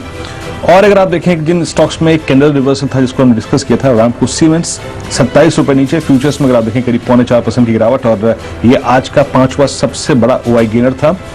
माइंडट्री अगर आप देखें, जो आईटी स्पेस बहुत स्ट्रांग था, आज एकमात्र अगर आप देखें एक दो ऐसे स्टॉक्स थे जहां पर पेन था। माइंडट्री आज 21 रुपए नीचे रहा, थोड़ी बहुत शॉर्टिंग यहां पे हुई। और एलएनटी के साथ कैपिटल गुड्स में अगर आप देखें एक और स्टॉक जो कि आज काफी हैमरिंग झेल रहा था और ओआई ऐड हुआ शॉर्ट साइड पे खुले सौदे, वो था सिमेंस, देन आरईसी और मुथूट फाइनेंस, और साथ ही साथ अगर आप देखें तो आज भारतीय एयरटेल, ये कुछ स्टॉक्स थे जहां पे सिवियर पेन देखने को मिला और काफी शॉर्टिंग हुई। शैल जी, आज दोनों खिलाड़ियों की टीम्स का प्रदर्शन कैसा रहा? वीरेंद्र जी, वो हमारे सामने स्क्रीन पर आएगा। और एक टीम में आज मैंने बहुत ही मिठास देखी थी, एक से एक बेहतरीन शुगर स्टॉक्स आपको वहां पर विराजमान दिखे थे, और रिजल्ट फिलहाल आपके सामने आता हुआ। आज का कंपटीशन था नीरज जी और हेमंत जी की टीम पर, क्योंकि बाजार बहुत ही वॉलेटाइल है और दायरेमंद ट्रेड में है, तो कोई खास रिटर्न्स आपको आते हुए नहीं दिखेंगे। लगभग 1% का रिटर्न आपने नीरज जी की टीम पर आता हुआ देखा और आधा % का रिटर्न आपने हेमंत जी की टीम पर आता हुआ देखा। कौन कौन से स्टॉक्स थे जहां पर शानदार आउट परफॉर्मेंस दिखा, आपके सामने फिलहाल स्क्रीन पर आते हुए। मार्केट्स का क्लोज आपके सामने आज लाल निशान में हुआ है, और वो जो स्टॉक्स जहां पर आपने अच्छी तेजी या मंदी देखी, वो फिलहाल स्क्रीन पर आपके यहाँ आते हुए दिखेंगे। ज्वेलरी स्टॉक्स पर खास रुझान हेमंत जी का, 2% ऊपर तंगामाइल ज्वेलरी और टीबीजेड, और खासकर रेस्टोरेंट्स में स्पेशलिटी केमिकल्स, स्पेशलिटी रेस्टोरेंट और कामत होटल्स पर एक हल्का सा आपको हरा निशान हेमंत जी की टीम पर आता हुआ दिखा है। नीरज जी की टीम की तरफ ध्यान देते हैं। शुगर स्टॉक्स पर खासी उनकी रुझान था, और केसीपी के अलावा आपने अच्छी तेजी आती हुई देखी है केल्टन टेक्नोलॉजीज और डाटामैटिक्स पर। 5% ऊपर केल्टन और डाटामैटिक्स पर आपने 3% का एक हरा निशान आता हुआ दिखा। तो ये था हमारे दो कप्तानों के बीच में मुकाबला, लेकिन फिलहाल आखिरी सौदा को समाप्त करने का समय आ चुका है। हमारे जितने भी एनालिस्ट हैं उनको धन्यवाद करते हैं। श्रीकांत चौहान साहब हमारे साथ मुंबई से जुड़े, आपका बहुत बहुत शुक्रिया चौहान साहब। हमारे साथ बोस साहब कलकत्ता से जुड़े हैं, रजत जी आपका धन्यवाद। विकास महेश्वरी साहब के दर्शन हुए बहुत दिनों बाद, आपका बहुत बहुत शुक्रिया। और हमारे साथ पालविया साहब सुबह से ही जुड़ते हैं, उनका बहुत बहुत शुक्रिया। फिलहाल शो को यहीं समेटते हैं। मुझे और वीरेंद्र जी को दीजिए इजाज़त, लेकिन आज कमोडिटी शो में आपको मिलेंगे आशीष जी। बहुत ही शानदार तरीके से वो गोल्ड, सिल्वर और खासकर क्रूड ऑयल पर आपको अपनी राय और बहुत बढ़िया ट्रेड्स दिलवाएंगे। जुड़े रहिए CNBC आवाज़ के साथ। खबरों का सिलसिला फिलहाल जारी रहेगा।